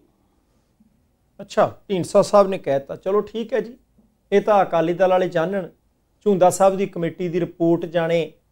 ਪਰ ਇੱਕ ਗੱਲ ਤਾਂ ਹੈਗੀ ਆ ਕਿ ਅਕਾਲੀ ਦਲ ਦੇ ਕੋਲ ਸੀਟਾਂ 3 ਨੇ, ਜ਼ਿੰਮੇਵਾਰੀ ਤਾਂ ਕਿਸੇ ਨਾ ਕਿਸੇ ਨੂੰ ਲੈਣੀ ਪਊਗੀ। ਜੇ ਕੋਈ ਬੰਦਾ ਆਖੇ ਨਹੀਂ ਜੀ ਇਦਾਂ ਦੀ ਕੋਈ ਗੱਲ ਨਹੀਂ, ਅਕਾਲੀ ਦਲ ਮਜ਼ਬੂਤ ਹੈ, ਹੋਣਾ ਹੈ, ਪਰ 117 ਦੇ ਵਿੱਚੋਂ ਤੁਸੀਂ 97 ਸੀਟਾਂ ਤੇ ਚੋਣ ਲੜੀ, ਸਿਰਫ 3 ਸੀਟਾਂ ਜਿੱਤੀਆਂ। ਚਲੋ ਠੀਕ ਹੈ, ਢਾਂਚਾ ਭੰਗ ਕੀਤਾ, ਝੁੰਦਾ ਸਾਹਿਬ ਦੀ ਕਮੇਟੀ ਦੀ ਰਿਪੋਰਟ ਆਈ, ਉਹਨੂੰ ਲਾਗੂ ਕਰਨ ਦਾ ਐਲਾਨ ਕਰਤਾ ਕਿ ਕੋਈ ਵੀ ਪ੍ਰਧਾਨ 2 ਟਰਮਾਂ ਤੋਂ ਵੱਧ ਨਹੀਂ ਰਹੂਗਾ, ਧੀਆਂ ਪੁੱਤਾਂ ਨੂੰ ਟਿਕਟਾਂ ਨਹੀਂ ਮਿਲਣਗੀਆਂ, ਚੇਅਰਮੈਨੀਆਂ ਨਹੀਂ ਮਿਲਣਗੀਆਂ, ਸਾਰਾ ਕੁਝ ਕਰ ਦਿੱਤਾ। ਚਲੋ ਠੀਕ ਹੈ, ਪਰ ਪਰਮਿੰਦਰ ਸਿੰਘ ਢੀਂਡਸਾ ਹੋਰਾਂ ਦੇ ਬਿਆਨ ਨੂੰ ਚੇਤੇ ਰੱਖਣਾ ਜਿਹੜਾ ਹੈ ਉਹ ਸੰਧਾਲੀਆ ਸਾਹਿਬ ਜ਼ਰੂਰੀ ਬਹੁਤ ਹੈ, ਕਿਉਂਕਿ ਆਉਣ ਵਾਲੇ ਦਿਨਾਂ ਦੇ ਵਿੱਚ ਲੋਕਾਂ ਨੇ ਹੋਰ ਬਹੁਤ ਸਾਰੇ ਸਵਾਲ ਕਰਨੇ ਆ, ਪਿਛਲੀ ਕਾਰਗੁਜ਼ਾਰੀ ਦੇ ਬਾਰੇ, ਭਵਿੱਖ ਦੀ ਰਣਨੀਤੀ ਦੇ ਬਾਰੇ, ਤੇ ਜੇ ਉਹਨਾਂ ਸਵਾਲਾਂ ਦੇ ਜਵਾਬ ਤਿਆਰ ਕਰਕੇ ਨਾ ਰੱਖੇ ਗਏ ਤਾਂ ਫਿਰ ਭੋਰਾ ਕੇ ਜਿਹੜਾ ਔਖਾ ਹੋਣ ਦੀ ਸੰਭਾਵਨਾ ਹੈ। ਮੈਂ ਸੰਧਾਵਾਲੀਆ ਸਾਹਿਬ ਤੁਹਾਨੂੰ ਇੱਕ ਬੇਨਤੀ ਕਰਦਾ ਕਿ ਤੁਸੀਂ ਨਾ ਥੋੜਾ ਧਿਆਨ ਦੇਣਾ, ਜੇ ਪਾਣੀ ਲਾਗੇ ਹੈਗਾ ਤਾਂ ਪਾਣੀ ਦਾ ਘੁੱਟ ਭਰ ਲਓ, ਪੱਖਾ ਚਲਾਉਣਾ ਤਾਂ ਪੱਖਾ ਚਲਾ ਲਓ, ਕਿਉਂਕਿ ਤੁਹਾਡੇ ਲਈ ਦੋਹਰੀ ਮੁਸੀਬਤ ਹੈ। ਹਰਜੋਤ ਸਿੰਘ ਬੈਂਸ ਕੈਬਨਿਟ ਮਿਨਿਸਟਰ ਨੇ, ਉਹ ਕਹਿੰਦੇ ਜੀ ਦੇਖੋ ਅਸੀਂ ਨਜਾਇਜ਼ ਮਾਈਨਿੰਗ ਬੰਦ ਕਰਨ ਦਾ ਯਤਨ ਕੀਤਾ, ਪਰ ਇਹਦੇ ਬਾਵਜੂਦ ਵੀ ਸਤਲੁਜ ਦੇ ਵਿੱਚੋਂ ਵਿਰਲੀ ਟਾਮੀ ਟਰਾਲੀ ਟਿੱਪਰ ਕੋਈ ਨਾ ਕੋਈ ਨਿਕਲਦਾ ਹੈ। ਹੁਣ ਕਹਿੰਦੇ ਜੀ ਛਾਪੇ ਮਾਰੇ ਜਾ ਰਹੇ, ਉਹਨਾਂ ਨੇ ਵੇਰਵਾ ਦਿੱਤਾ, ਇੰਨੇ ਪਰਚੇ ਕਰਤੇ, ਇੰਨੇ ਬੰਦੇ ਫੜ ਲਏ, ਇੰਨੀ ਮਸ਼ੀਨਰੀ ਫੜ ਲਈ, ਬਹੁਤ ਵਧੀਆ। ਪਰ ਨਾਲ ਉਹਨਾਂ ਨੇ ਇੱਕ ਇੰਡੀਕੇਸ਼ਨ ਦਿੱਤੀ, ਉਹ ਕਹਿੰਦੇ ਜੀ ਲਿਸਟਾਂ ਬਣਾ ਰਹੇ ਆ, ਪੂਰੀ ਤਿਆਰੀ ਹੈ, ਜਿਹੜੇ ਵੀ ਬੰਦੇ ਪੰਜਾਬ ਦੇ ਵਿੱਚ ਰੇਤਾ ਦਾ 2 ਨੰਬਰ ਦਾ ਕਾਰੋਬਾਰ ਕਰਦੇ ਆ, ਅਸੀਂ ਉਹਨਾਂ ਬੰਦਿਆਂ ਤੇ ਸ਼ਿਕੰਜਾ ਕੱਸਣ ਜਾ ਰਹੇ ਹਾਂ। ਤੇ ਇਹਦੇ ਵਿੱਚ ਕੁਝ ਲੀਡਰ ਵੀ ਨੇ, ਸੰਧਾਲੀਆ ਸਾਹਿਬ ਮੈਂ ਫਿਰ ਦੁਹਰਾਉਣਾ, ਕੁਝ ਲੀਡਰ ਵੀ ਨੇ ਤੇ ਕਹਿੰਦੇ ਜੀ ਕੁਝ ਪੱਤਰਕਾਰ ਵੀ ਇਹਦੇ ਵਿੱਚ ਸ਼ਾਮਿਲ ਨੇ, ਮੀਡੀਆ ਕਰਮੀ ਬਹੁਤ ਥੋੜੇ ਜਿਹਾ, ਕਹਿੰਦੇ ਇਮਾਨਦਾਰ ਨੇ ਬਹੁਤੇ ਬੰਦੇ, ਪਰ ਕੁਝ ਮੀਡੀਆ ਕਰਮੀਆਂ ਦਾ ਨਾਮ ਵੀ ਇੱਧਰ ਆ ਰਿਹਾ। ਭਰਾਵਾ ਉਹਨਾਂ ਨੇ ਉਧਰ ਕਿਹਾ ਜਿੱਦਾਂ ਜੇ ਗੱਲ ਬਣਾਈ ਆ ਬਾਟ ਸਾਹਿਬ, ਮੈਂ ਕਿਹਾ ਨਾ ਨਹੀਂ ਮੈਂ ਕੋਈ ਗੁਨਾਹ ਕਰ ਦਿੱਤਾ ਵੀ ਉਹ ਵੈਸੇ ਚਲੋ ਹਾਸੇ ਮਜ਼ਾਕ 'ਚ ਮੈਨੂੰ ਕਦੀ ਲੀਡਰ ਬਣਾ ਲਿਆ, ਕਦੀ ਕੁਛ ਬਣਾ ਲਿਆ, ਹੁਣ ਘੱਟੋ ਘੱਟ ਹੱਥ ਨਾ ਮੇਰੇ ਪੱਲੇ ਪਾਓ। ਨਹੀਂ ਮੈਨੂੰ ਚੇਤਾ ਹੀ ਆ ਗਿਆ, ਮੈਂ ਵੇਖਿਆ ਵੀ ਉਹ ਜੇ ਕਿਤੇ ਟਰਾਲੀ ਵੀ ਲੈਣੀ ਹੋਵੇ ਨਾ ਕਿਤੇ, ਉਦੋਂ ਮੰਨ ਲਓ ਵੀ ਆ ਵੀ ਪਿੰਡ ਹੋਰ ਕੋਨੇ ਕੋਠਾ ਹੀ ਪਾਉਣਾ ਮਾਰਾ ਟਰਾਲੀ, ਤੇ ਸਾਨੂੰ ਤੇ ਅਗਲਾ ਉਹ ਕਹਿੰਦਾ ਨਾ ਭਾਜੀ ਅਜੇ ਟਾਈਮ ਹੈ ਨਹੀਂ, ਕਿਉਂਕਿ ਉਹਨੂੰ ਪਤਾ ਹੁੰਦਾ ਵੀ ਇਹਨੇ ਆਖੀ ਜਾਣਾ ਯਾਰ ਕੋਈ 100 ਘਟਾ ਲਾ, ਕੋਈ 50 ਘਟਾ ਲਾ, ਅਸੀਂ ਤੇ ਉੱਧਰ ਜਾ ਕੇ ਸੁੱਟਾਂਗੇ, ਜਿਹੜਾ ਆਖੂ ਵੀ ਤੂੰ 100 ਵੱਧ ਲਈ ਪਰ ਆਹੀਂ ਟਾਈਮ ਨਾ ਬਿਲਕੁਲ ਠੀਕ ਹੈ ਨਾ। ਚਲੋ ਵੈਸੇ ਤਾਂ ਚੰਗੀ ਗੱਲ ਹੈ ਜੇ ਉਹ ਮਾਈਨਿੰਗ ਵਾਲੇ ਪਾਸੇ ਕੁਛ ਨਾ ਕੁਛ ਕਰ ਲੈਣ, ਪਰ ਦੇਖੋ ਇੱਕ ਗੱਲ ਆ ਵੀ ਇਹ ਉਹ ਮੁੱਦਾ ਜਿਹੜਾ ਬੜੀ ਦੇਰ ਤੋਂ ਚਰਚਾ 'ਚ ਰਿਹਾ, ਮੇਰੇ ਖਿਆਲ ਨਾਲ ਜੇ ਮੈਂ ਗਲਤ ਨਹੀਂ ਤੇ ਆ ਚੌਥੇ ਮੁੱਖ ਮੰਤਰੀ ਸਾਹਿਬ ਆ ਗਏ ਨੇ ਜਿਨ੍ਹਾਂ ਦੇ ਤਹਿਤ ਇਸ ਮੁੱਦੇ ਦੇ ਉੱਪਰ ਦੁਬਾਰਾ ਚਰਚਾ ਚੱਲਦੀ ਹੈ। ਤੇ ਜੇ ਹਰਜੋਤ ਸਿੰਘ ਬੈਂਸ ਹੋਰੀ ਜਿੱਦਾਂ ਵਾਰ-ਵਾਰ ਕਹਿੰਦੇ ਆ ਕਿ ਵੀ ਮੁੱਖ ਮੰਤਰੀ ਭਗਵੰਤ ਮਾਨ ਹੋਰਾਂ ਦੀ ਰਹਿਨੁਮਾਈ ਦੇ ਹੇਠ ਅਸੀਂ ਕੰਮ ਕਰ ਰਹੇ ਹਾਂ, ਤੇ ਜੇ ਉਹ ਇਸ ਮੁੱਦੇ ਨੂੰ ਨਕੇਲ ਪਾ ਲੈਣ, ਜੇ ਇਹਦਾ ਸਾਰੇ ਕੁਛ ਦਾ ਮਸਲਾ ਹੱਲ ਕਰ ਲੈਣ ਤੇ ਲੋਕੀ ਗੁਣ ਗਾਉਣਗੇ, ਕਿਉਂਕਿ ਹੁਣ ਤੱਕ ਤਾਂ ਮੇਰੇ ਖਿਆਲ ਨਾਲ ਜਿਹੜੇ ਮੁੰਡੇ ਉਸ ਤੋਂ ਬਾਅਦ ਥੋੜ੍ਹੇ ਜਿਹੇ ਮੁੱਛ-ਫੁੱਟ ਹੋਏ ਆ, ਉਹਨਾਂ ਨੂੰ ਤੇ ਕਈਆਂ ਨੂੰ ਚੇਤਾ ਹੀ ਨਹੀਂ ਵੀ ਯਾਰ ਆਪਾਂ ਵੈਸੇ ਹੀ ਇੱਧਰੋਂ ਉੱਧਰੋਂ ਬੰਦੇ ਇਕੱਠੇ ਕਰਕੇ ਤੇ ਲੈ ਜਾਈਦੀ ਹੁੰਦੀ ਸੀ ਟਰਾਲੀ, ਕਹਿੰਦਾ ਚੱਲੇ ਕਿੱਥੇ ਆ ਯਾਰ, ਦਰਿਆ 'ਤੇ ਰੇਤ ਲੈਣ ਚੱਲੇ ਆ, ਅੱਛਾ ਕਿੱਧਰ ਚੱਲੇ ਯਾਰ, ਨਹਿਰ 'ਤੇ ਚੱਲੇ ਆਪਾਂ ਥੋੜ੍ਹੀ ਰੇਤ ਲੈ ਆਈਏ। ਉਹ ਜਿਹੜਾ ਕੰਮ ਉਹ ਤਾਂ ਮੁੱਕ ਹੀ ਗਿਆ, ਹੁਣ ਤਾਂ ਕੰਮ ਉਹ ਚੱਲਦਾ, ਕਹਿੰਦਾ ਯਾਰ ਰੇਤ ਪਹਿਲਾਂ ਜਾ ਕੇ ਪਤਾ ਕਰੋ, ਉਹ ਕਹਿੰਦਾ ਵੀ ਮਿਲ ਤੇ ਜਾਊਗੀ, ਸਵੇਰੇ ਅਲਾਰਮ ਲਾ ਲਿਓ 3 ਵਜੇ ਦਾ, ਜਦੋਂ ਉੱਧਰੋਂ ਬਾਬਾ ਬੋਲੇ ਉਦੋਂ ਗਜਾਉਣਾ ਅਸੀਂ, ਦਿਨੇ ਨਹੀਂ ਫਿਰ ਗੱਲ ਬਣਦੀ। ਹੁਣ ਤੁਸੀਂ ਦੇਖੋ ਫੋਨ ਚੱਲਦਾ ਰੱਖਿਓ, ਕਿਉਂ ਆਏ ਪੰਜਾਬ 'ਚ? ਹਾਂਜੀ ਮੈਂ ਕਿਹਾ ਅਗਲੇ ਕਹਿੰਦੇ ਹੁੰਦੇ ਫੋਨ ਚੱਲਦਾ ਰੱਖਿਓ, ਅਸੀਂ ਅੱਧੀ ਰਾਤ ਤੋਂ ਬਾਅਦ ਪਤਾ ਨਹੀਂ ਕਦੋਂ ਆ ਜਾਣਾ ਕਦੋਂ ਆ ਜਾਣਾ ਨਾ, ਮਤਲਬ ਇਹ ਦਿਨ ਆ ਗਏ ਪੰਜਾਬ ਦੇ ਵਿੱਚ। ਚਲੋ ਚੰਗੀ ਗੱਲ ਹੈ ਜੇ ਉਹ ਇਹ ਸਾਰੇ ਕੁਝ ਨੂੰ ਰੋਕ ਲਾ ਲੈਣ, ਪਰ ਇੱਕ ਗੱਲ ਹੈ ਬਾਟ ਸਾਹਿਬ, ਇਹ ਦੇਖੋ ਜੋ ਕੁਛ ਇਸ ਵਕਤ ਪੰਜਾਬ 'ਚ ਚੱਲ ਰਿਹਾ, ਹੁਣ ਜਿੱਦਾਂ ਆਮ ਆਦਮੀ ਪਾਰਟੀ ਕਹਿੰਦੀ ਕਿ ਆਪਾਂ ਇਸ ਚੀਜ਼ ਨੂੰ ਵੀ ਦਰੁਸਤ ਕਰਨਾ, ਇਹਨੂੰ ਵੀ ਦਰੁਸਤ ਕਰਨਾ, ਇਹਨੂੰ ਵੀ ਦਰੁਸਤ ਕਰਨਾ, ਉਹ ਦਰੁਸਤੀ ਵਾਲੇ ਪਾਸੇ ਕੰਮ ਮਗਰੋਂ ਚੱਲਦਾ। ਤੇ ਜਿਹੜਾ ਗੱਲ ਮੈਂ ਖਿਆਲ ਆਪਾਂ ਸਟਾਰਟਿੰਗ 'ਚ ਵੀ ਕਰਨ ਲੱਗ ਪਏ ਸੀ ਵੀ ਜਿਹੜੇ ਬੰਦੇ ਨੂੰ ਪਤਾ ਵੀ ਇਹਦੇ ਤੋਂ ਮੈਨੂੰ ਇਨਕਮ ਆਉਂਦੀ ਹੈ, ਮੰਨ ਲਓ 100 ਰੁਪਈਏ ਦੀ ਇਨਕਮ ਆਉਂਦੀ ਹੈ, ਅਤੇ ਉਹ ਇਨਕਮ ਇੱਦਾਂ ਦੀ ਹੈ ਵੀ ਉਹਨੂੰ ਆਉਣੀ ਨਹੀਂ ਚਾਹੀਦੀ ਆਮ ਤੌਰ 'ਤੇ ਜਿੱਦਾਂ ਵੀ ਆਉਂਦੀ ਹੈ, ਉਹ ਕਹਿੰਦਾ ਕੋਈ ਗੱਲ ਨਹੀਂ ਜੇ 100 ਕਮਾ ਲਿਆ 40 ਆਪਾਂ ਇੱਧਰ ਉੱਧਰ ਲਾ ਕੇ ਕਿਤੇ ਨਾ ਕਿਤੇ ਕੋਈ ਹੋਰ ਗਰਾਰੀ ਫਸਾ ਕੇ ਤੇ ਕੰਮ ਆਪਣਾ ਚੱਲਦਾ ਰੱਖਣਾ। ਪਹਿਲਾਂ ਗੱਲ ਚੱਲੀ ਜੀ, ਉਹ ਕਹਿੰਦੇ ਵੀ ਮਹਾਰਾਜ ਜੀ ਆਬਕਾਰੀ ਨੀਤੀ ਦਾ ਰੌਲਾ ਪੈ ਗਿਆ, ਉਹ ਵੀ ਅਦਾਲਤ 'ਚ ਜਾ ਵੜਿਆ ਕੰਮ। ਫਿਰ ਕਹਿੰਦੇ ਜੀ ਮਾਈਨਿੰਗ ਨੀਤੀ ਦਾ ਇਹ ਤੇ ਉਹ ਵੀ ਅਦਾਲਤ 'ਚ ਜਾ ਕੰਮ ਵੜਿਆ। ਫਿਰ ਉਹ ਕਹਿੰਦੇ ਘਰ ਘਰ ਅਸੀਂ ਆਟਾ ਦਾਲ ਪਹੁੰਚਾਉਣਾ ਜੀ, ਉਹ ਵੀ ਅਦਾਲਤ 'ਚ ਜਾ ਕੰਮ ਵੜਿਆ। ਉਹ ਸਾਰੀਆਂ ਚੀਜ਼ਾਂ ਦੇ ਉੱਪਰ ਹੁਣ ਜਵਾਬਦੇਹੀ ਸਰਕਾਰ ਦੀ ਹੁੰਦੀ ਹੈ। ਪਰ ਹੁਣ ਜਿਹੜਾ ਪਹਿਲਾਂ ਇੱਕ ਨੋਟਿਸ ਕੀਤਾ ਸੀ ਵੀ ਆਮ ਆਦਮੀ ਪਾਰਟੀ ਦਾ ਵਾਅਦਾ ਸੀਗਾ, ਉਹ ਗਰੰਟੀ ਸੀ ਇੱਕ ਤਰ੍ਹਾਂ ਦੀ ਵੀ ਇੱਕ MLA ਇੱਕੋ ਹੀ ਪੈਨਸ਼ਨ, ਵੀ ਜੇ ਇੱਕ ਵਾਰੀ MLA ਬਣਿਆ ਉਸ ਤੋਂ ਬਾਅਦ ਇੱਕ ਵਾਰ ਪੈਨਸ਼ਨ ਮਿਲਣੀ। ਇਹ ਨਹੀਂ ਵੀ ਜਿੰਨੀ ਵਾਰ MLA ਬਣਿਆ ਉਨੀ ਵਾਰ ਪੈਨਸ਼ਨ ਮਿਲਣੀ, ਕਿਉਂਕਿ ਬਹੁਤ ਸਾਰੇ ਸਾਬਕਾ MLA ਸਾਹਿਬਾਨ ਕਈ ਵਾਰ ਦੀਆਂ ਪੈਨਸ਼ਨਾਂ ਲੈਂਦੇ ਸੀ ਐਂਡ ਉਹ ਪੈਨਸ਼ਨ ਦੀ ਰਕਮ ਲੱਖਾਂ 'ਚ ਬਣਦੀ ਸੀ ਕਹਿੰਦੇ। ਹੁਣ ਉਹ ਵਿਧਾਨ ਸਭਾ ਜਿਹੜੇ ਲੰਘਿਆ ਸੈਸ਼ਨ ਉਹਦੇ ਵਿੱਚ ਉਹਨਾਂ ਨੇ ਉਹ ਸਾਰਾ ਕੁਛ ਸੈੱਟ ਕਰ ਦਿੱਤਾ ਸੀ, ਬੜਾ ਉਸ ਚੀਜ਼ ਦਾ ਪ੍ਰਚਾਰ ਹੋਇਆ ਜੀ ਲਓ ਜੀ ਇੱਕ ਬੰਦੇ ਨੂੰ ਇੱਕ ਵਾਰ ਇੱਕੋ ਪੈਨਸ਼ਨ ਮਿਲਣੀ ਹੈ। ਪਰ ਹੁਣ ਸੁਣ 'ਚ ਆਇਆ ਵੀ ਉਸ ਕੇਸ ਦੇ ਵਿੱਚ ਵੀ ਉਹ ਜਿਹੜਾ ਕੰਮ ਹੈ ਅਦਾਲਤ 'ਚ ਜਾ ਕੇ ਅਗਲਾ ਨੇ ਅਪੀਲ ਦੀਲ ਕਰ ਦਿੱਤੀ ਹੈ। ਅਤੇ ਜੇ ਅਦਾਲਤ ਨੇ ਇਹਦੇ 'ਤੇ ਵੀ ਸਟੇ ਲਾ ਕੇ ਤਾਂ ਇਹਨੂੰ ਵੀ ਕਹਿ ਤਾ ਵੀ ਹਾਂਜੀ ਜਵਾਬਦੇਹੀ ਦਿਓ ਇਹਦੀ, ਅਤੇ ਇਹ ਨਾ ਹੋਵੇ ਵੀ ਜਿੰਨੇ ਫੈਸਲੇ ਕੀਤੇ ਜਾਂਦੇ ਨੇ ਉਹ ਜਾ ਕੇ ਅਦਾਲਤ ਦੀ ਗਰਾਰੀ 'ਚ ਫਸ ਜਾਂਦੇ ਨੇ। ਅਤੇ ਜੇ ਅਦਾਲਤ ਦੇ ਵਿੱਚ ਚੀਜ਼ ਪਹੁੰਚੀ ਹੋਵੇ ਅਤੇ ਫਿਰ ਉਹ ਪਾਤਰ ਸਾਹਿਬ ਦੀਆਂ ਸਤਰਾਂ ਯਾਦ ਆ ਜਾਂਦੀਆਂ ਕਿ ਇਸ ਅਦਾਲਤ 'ਚ ਬੰਦੇ ਬਿਰਖ ਹੋ ਗਏ। ਸੰਧਾਲੀਆ ਸਾਹਿਬ ਦੇਖੋ ਗੱਲ ਪਤਾ ਕੀ ਹੈ, ਰਕੇਸ਼ ਪਾਂਡੇ ਸਾਹਿਬ ਨਾਲ ਸੀ, ਅਟਵਾਲ ਸਾਹਿਬ ਨਾਲ ਸੀ, ਗੁਰਵਿੰਦਰ ਸਿੰਘ ਹੋਰੀ, ਹੋਰ ਕਈ ਸਿਆਸੀ ਲੀਡਰ ਵੱਖ-ਵੱਖ ਧਿਰਾਂ ਦੇ ਜਿਹੜੇ ਕਿ MLA ਰਹਿ ਚੁੱਕੇ, ਜਿਨ੍ਹਾਂ ਦੇ ਨਾਮ ਉਰੇ ਹੁਣ X ਲੱਗਾ ਕਿ X MLA ਆ ਜੀ। ਉਹ ਕਹਿੰਦੇ ਜੀ ਅਸੀਂ ਇਕੱਠੇ ਹਾਂ ਸਾਰੇ ਜਣੇ ਤੇ ਸਾਨੂੰ ਨਹੀਂ ਲੱਗਦਾ ਕਿ ਆ ਜਿਹੜਾ ਫੈਸਲਾ ਕੀਤਾ ਇਹਦੇ ਨਾਲ ਗੁਜ਼ਾਰਾ ਹੋ ਸਕਦਾ ਹੈ। ਨਹੀਂ, ਗੁਜ਼ਾਰਾ ਨਹੀਂ ਹੁੰਦਾ ਇਹਦੇ ਨਾਲ, ਔਖਾ ਹੈ। ਉਹ ਕਹਿੰਦੇ ਅਸੀਂ ਨਹੀਂ ਕਹਿੰਦੇ ਲਾਗੂ ਨਾ ਕਰੋ, ਲਾਗੂ ਕਰੋ, ਪਰ ਹੁਣ ਤੋਂ ਲਾਗੂ ਕਰੋ, ਜਿਹੜੇ ਅਗਲੇ ਆ ਪਿਛਲਿਆਂ ਨੂੰ ਜੋ ਮਿਲਦਾ ਹੈ ਉਦਾਂ ਮਿਲਣ ਦਿਓ। ਫਿਰ ਉਹਨਾਂ ਨੇ ਕਿਹਾ ਜੀ ਸਾਡੇ 'ਚ ਇੱਕ ਬੰਦੇ ਤਾਂ ਇਦਾਂ ਦੇ ਹੈ ਜਿਨ੍ਹਾਂ ਦੇ ਪੈਨਸ਼ਨ ਦੇ ਉੱਤੇ ਨਿਰਭਰ ਕਰਦੇ ਆ, ਜੇ ਦਵਾਈ ਵੀ ਲੈਣੀ ਆ ਤਾਂ ਉਹਨਾਂ ਨੇ ਉਹ ਬੈੱਡ ਤੇ ਹੀ ਨੇ। ਠੀਕ ਹੈ, ਲੋੜ ਹੋਣੀ ਹੈ ਕਿਸੇ ਨੂੰ, ਆਪਾਂ ਨਹੀਂ ਕਹਿੰਦੇ। ਉਹਨਾਂ ਨੇ ਕਿਹਾ ਜੀ ਇਦਾਂ ਸਰਦਾ ਨਹੀਂ ਹੈ, ਕਸੂਰ ਥੋੜੀ ਹੈ ਜੇ ਲੋਕਾਂ ਨੇ ਦੁਬਾਰਾ ਨਹੀਂ ਚੁਣਿਆ ਜਾਂ ਕਿਸੇ ਕਾਰਨਵਸ਼ ਚੋਣ ਨਹੀਂ ਲੜੀ ਕਿ ਤੁਸੀਂ ਸਾਡੀਆਂ ਪੈਨਸ਼ਨਾਂ ਘਟਾ ਦਿਓ। ਗੱਲ ਬੜੀ ਸਮਝ ਆਈ। ਜਦੋਂ ਆਪਾਂ ਉਹਨਾਂ ਦੇ ਮੂੰਹੋਂ ਸੁਣਦੇ ਆ ਨਾ, ਇਹ ਲੱਗਦਾ ਕਿ ਨਹੀਂ ਯਾਰ ਧੱਕਾ ਹੋ ਗਿਆ, ਆਹ ਕੋਈ ਗੱਲ ਥੋੜੀ ਹੈ। ਹੁਣ ਬੇਨਤੀ ਕੀ ਹੈ? ਹੁਣ ਮਾਣਯੋਗ ਹਾਈ ਕੋਰਟ 'ਚ ਪਟੀਸ਼ਨ ਗਈ ਹੈ, ਉਹਨਾਂ ਨੇ ਪੰਜਾਬ ਸਰਕਾਰ ਤੋਂ ਜਵਾਬ ਮੰਗ ਲਿਆ, ਪਰ ਫੈਸਲਾ ਪੰਜਾਬ ਸਰਕਾਰ ਦਾ ਲਾਗੂ ਹੈ, ਉਹਦੇ ਤੇ ਰੋਕ ਨਹੀਂ। ਹੁਣ ਸੰਧਾਲੀਆ ਸਾਹਿਬ ਸਵਾਲ ਕਿੱਥੇ ਖੜਦਾ ਹੈ? ਛੋਟਾ ਜਿਹਾ ਸੂਬਾ ਹੈ, ਤੁਸੀਂ ਕੱਲ ਕਿਹਾ ਸੀ ਉਹ ਵੀ ਲਾਤਾ, ਸੂਬੀ ਬਣਾਤੀ। ਇਸ ਛੋਟੇ ਜਿਹੇ ਸੂਬੇ ਦੇ ਵਿੱਚ ਅਸੀਂ ਸਾਰੇ ਸਾਬਕਾ ਵਿਧਾਇਕ ਜਿਹੜੇ ਕਿ ਇਸ ਮਾਮਲੇ ਦੇ ਵਿੱਚ ਪਟੀਸ਼ਨ ਪਾ ਕੇ ਬੈਠੇ, ਤੁਸੀਂ ਆਪਦਾ ਹੱਕ ਮੰਗੋ, ਤੁਹਾਨੂੰ ਰਾਈਟ ਹੈ, ਤੁਹਾਨੂੰ ਅਧਿਕਾਰ ਹੈ। ਪਰ ਤੁਸੀਂ ਹੱਕ ਕਿਉਂ ਮੰਗਦੇ ਹੋ? ਕਿਉਂਕਿ ਤੁਸੀਂ ਐਮਐਲਏ ਰਹਿ ਚੁੱਕੇ ਹੋ। ਐਮਐਲਏ ਰਹਿਣ ਦਾ ਮਤਲਬ ਹੈ ਕਿ ਤੁਸੀਂ ਆਪਣੇ ਹਲਕਾਂ ਦੇ ਲੋਕਾਂ ਦੀ ਪ੍ਰਤੀਨਿਧਤਾ ਕੀਤੀ ਹੈ। ਅੱਜ ਤੁਸੀਂ ਹਾਈ ਕੋਰਟ ਗਏ ਹੋ, ਕਦੇ ਪਹਿਲਾਂ ਹਾਈ ਕੋਰਟ ਗਏ? ਤੁਹਾਡੇ ਹਲਕੇ 'ਚ ਭਾਵੇਂ ਤੁਸੀਂ ਹਾਰੇ ਭਾਵੇਂ ਤੁਸੀਂ ਜਿੱਤੇ, ਕੋਈ ਬੰਦਾ ਬਿਨਾਂ ਇਲਾਜ ਤੋਂ ਤਾਂ ਨਹੀਂ, ਕੋਈ ਬੱਚਾ ਬਿਨਾਂ ਪੜ੍ਹਾਈ ਤੋਂ ਤਾਂ ਨਹੀਂ, ਕੋਈ ਵਿਅਕਤੀ ਭੁੱਖੇ ਢਿੱਡ ਤਾਂ ਨਹੀਂ ਸੌਂਦਾ, ਕੋਈ ਯੋਗਤਾ ਪ੍ਰਾਪਤ ਬਿਨਾਂ ਨੌਕਰੀ ਤੋਂ ਤਾਂ ਨਹੀਂ, ਜਿਹਦੇ ਕੋਲ ਯੋਗਤਾ ਹੈਗੀ ਆ ਨੌਕਰੀ ਨਹੀਂ ਮਿਲੀ ਉਹ ਬਿਨਾਂ ਬੇਰੁਜ਼ਗਾਰੀ ਭੱਤੇ ਤੋਂ ਤਾਂ ਨਹੀਂ, ਕੋਈ ਬੰਦਾ ਬਿਨਾਂ ਦਵਾਈ ਤੋਂ ਫੁੜਕ ਤਾਂ ਨਹੀਂ ਗਿਆ। ਇਦਾਂ ਦੀ ਕੋਈ ਗੱਲ ਹੈ? ਕੀ ਪਤਾ ਕੀਤਾ ਹੈ ਕਦੀ ਕਿ ਜਿਹੜੇ ਹਲਕਿਆਂ ਦੇ ਲੋਕਾਂ ਨੇ ਤੁਹਾਨੂੰ ਵੋਟਾਂ ਪਾ ਕੇ ਐਮਐਲਏ ਬਣਾਇਆ, ਤੁਸੀਂ ਐਮਐਲਏ ਬਣੇ, ਤੁਸੀਂ ਤਾਂ ਐਕਸ ਐਮਐਲਏ ਬਣੇ ਹੋ।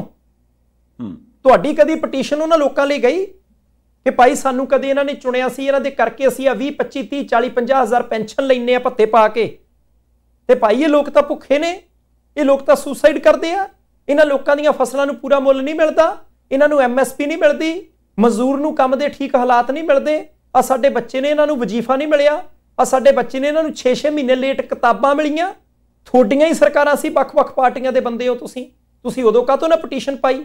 ਜਿਹੜੇ ਵਕੀਲ ਤੁਹਾਨੂੰ ਅੱਜ ਲੱਭ ਪਏ ਨੇ, ਤੁਹਾਨੂੰ ਪਹਿਲਾਂ ਕਿਉਂ ਨਾ ਲੱਭੇ? ਤੁਸੀਂ ਪਾਈ ਹੁੰਦੀ ਪਟੀਸ਼ਨ, ਤੁਸੀਂ ਲੋਕਾਂ ਦੇ ਹੱਕ 'ਚ ਹੁੰਦੇ ਖੜੇ, ਅੱਜ ਤੁਸੀਂ ਕੇਸ ਕਰਦੇ ਚੰਗੇ ਲੱਗਦੇ ਸੀ। ਅੱਜ ਤੁਹਾਡਾ ਥੋੜਾ ਜਿਹਾ ਜੇਬ ਵਾਲਾ ਕੰਮ ਘੁੱਟਿਆ ਗਿਆ, ਚੇਤਾ ਆ ਗਿਆ ਜਿੱਦਣ ਕਿਸਾਨਾਂ ਨੂੰ 2-2 ਸਾਲ ਗੰਨੇ ਦੇ ਪੈਸੇ ਨਹੀਂ ਮਿਲਦੇ, ਤੁਹਾਡੇ ਕੋਲੇ ਵਕੀਲ ਨਹੀਂ ਹੁੰਦੇ, ਵਕੀਲ ਨੂੰ ਫੀਸ ਦੇਣ ਦੇ ਲਈ ਤੁਹਾਡੇ ਕੋਲੇ ਪੈਸੇ ਨਹੀਂ ਹੁੰਦੇ। ਜਿਸ ਦਿਨ ਬੇਰੁਜ਼ਗਾਰੀ ਭੱਤਾ ਮਿਲਦਾ ਹੀ ਨਹੀਂ, ਕਿਉਂ ਨਹੀਂ ਮਿਲਦਾ ਬਈ? ਤੁਸੀਂ ਉਹਨਾਂ ਸਰਕਾਰਾਂ 'ਚ ਸੀ ਜਿਨ੍ਹਾਂ ਨੇ ਵਾਅਦੇ ਕੀਤੇ ਸੀ, ਅੱਜ ਵਾਲਿਆਂ ਨੇ ਵੀ ਕੀਤੇ ਆ, ਤੁਸੀਂ ਕਿਉਂ ਨਹੀਂ ਉੱਠ ਕੇ ਖੜੋਏ? ਅੱਜ ਤੁਹਾਡੀ ਪੈਨਸ਼ਨ ਦੇ ਉੱਤੇ ਮਾੜੀ ਜੀ ਦਾਤਰੀ ਚੱਲੀ ਹੈ, ਅੱਜ ਜਦੋਂ ਕਿਸਾਨਾਂ ਦੀਆਂ ਫਸਲਾਂ ਰੁਲਦੀਆਂ ਹੁੰਦੀਆਂ ਉਦੋਂ ਨਹੀਂ ਚੇਤਾ ਆਉਂਦਾ। ਕਿੰਨੇ ਬੰਦੇ ਨੇ ਕੋਵਿਡ ਦੇ ਵਿੱਚ ਜਿਨ੍ਹਾਂ ਨੂੰ ਦਵਾਈ ਨਹੀਂ ਮਿਲੀ, ਇਲਾਜ ਨਹੀਂ ਮਿਲਿਆ, ਸੰਧਾਲੀਆ ਸਾਹਿਬ, ਉਹ ਬੰਦਿਆਂ ਨੇ ਧੱਕੇ ਖਾਦੇ। ਸਾਡੇ ਮੁੰਡੇ ਬਾਰਡਰ ਪਾਰ ਕਰਦੇ ਆ 2 ਨੰਬਰ ਦੇ ਵਿੱਚ ਕਿ ਕਿਸੇ ਤਰੀਕੇ ਵਿਦੇਸ਼ ਪਹੁੰਚ ਜਾਈਏ, 4 ਰੁਪਈਏ ਕਮਾਵਾਂਗੇ, ਰੋਟੀ ਖਾ ਲਵਾਂਗੇ। ਉਦੋਂ ਜਿਹੜੇ ਕੰਸਲਟੈਂਟ ਧੋਖੇਬਾਜ਼ ਹੁੰਦੇ ਆ ਉਹਨਾਂ ਦੇ ਖਿਲਾਫ ਕਦੇ ਤੁਹਾਡੇ ਤੋਂ ਵਕੀਲ ਨਹੀਂ ਸਰੇ। ਅੱਜ ਤੁਸੀਂ ਕਹਿੰਦੇ ਹੋ ਕਿ ਸਾਰਾ ਕੁਝ ਚਾਹੀਦਾ, ਠੀਕ ਆ ਭਾਈ ਲੈ ਲਓ, ਪਰ ਮਾੜਾ ਮੋਟਾ ਜਿਹਨਾਂ ਲੋਕਾਂ ਦੇ ਕਰਕੇ ਤੁਸੀਂ ਐਕਸ ਐਮਐਲਏ ਹੋ ਉਹਨਾਂ ਦੀ ਸਾਰ ਵੀ ਲੈ ਲਈ ਹੁੰਦੀ ਤਾਂ ਚੰਗਾ ਹੁੰਦਾ।